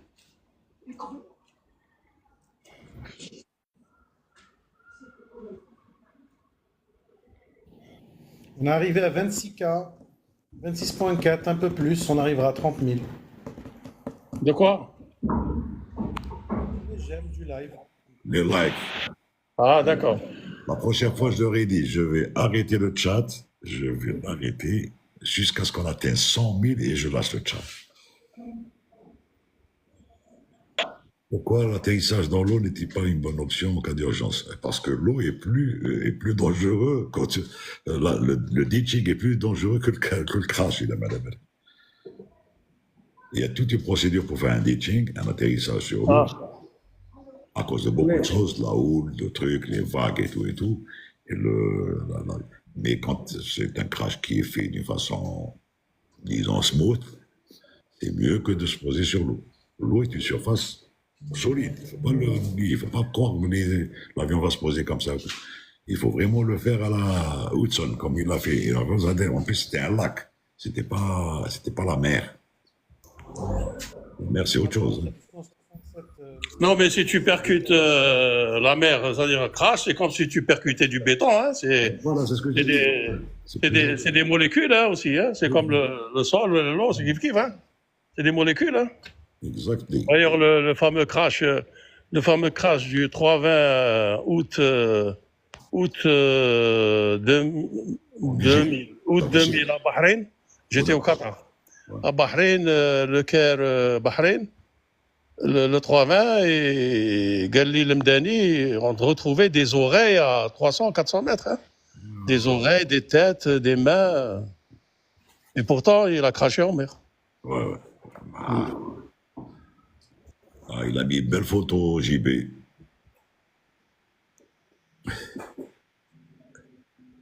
Ah, il a la photo, elle est excellente. Hein. C'est dommage, c'était un Airbus. Elle est bonne. Hein. Les gars, je vous laisse. Salut, Berigo, plaisir. Allez, bon courage. Ciao. Garoum sur l'essentiel. Salut. Salut. Essentiel, n'oubliez pas.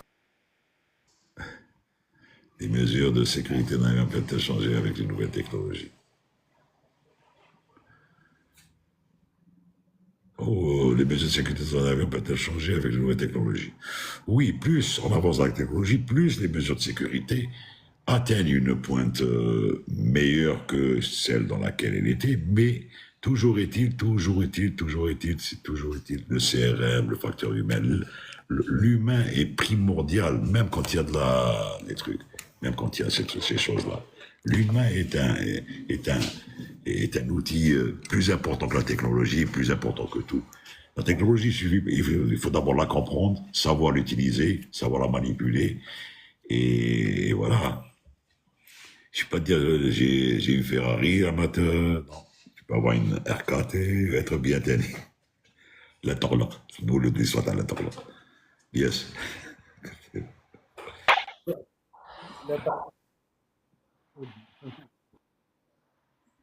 L'avion peut atterrir si les moteurs sont en panne.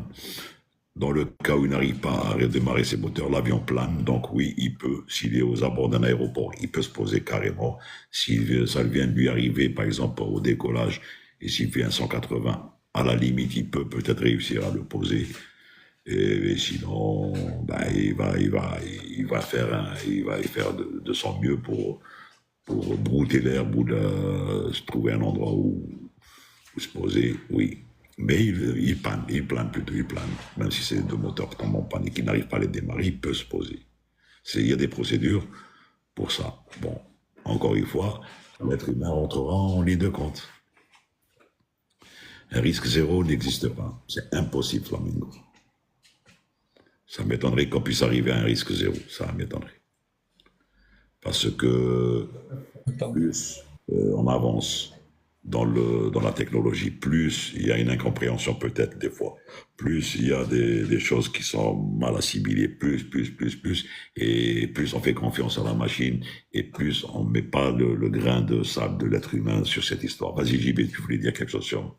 Oui, Mahidine Al-Gharbi demande quelle est l'angle d'inclinaison optimale pour accomplir un virage donné en vol plané. Eh ben, moins on fait de virage, mieux on se porte.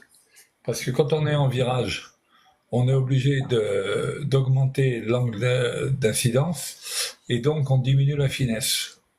Et donc on descend plus vite pendant un virage que pendant une descente en ligne droite. Donc par définition, le meilleur range en vol plané, en gliding, est obtenu en ligne droite. Les gars, je pense qu'on arrive au terme du live. Qu'est-ce qu'on pense, JB? Oui, c'est l'heure des braves. C'est exact. Yes. Voilà. David. Il ne reste plus qu'à Oui. souhaiter une bonne soirée à tout le monde. Et puis à remercier Bonne tout le soirée. monde.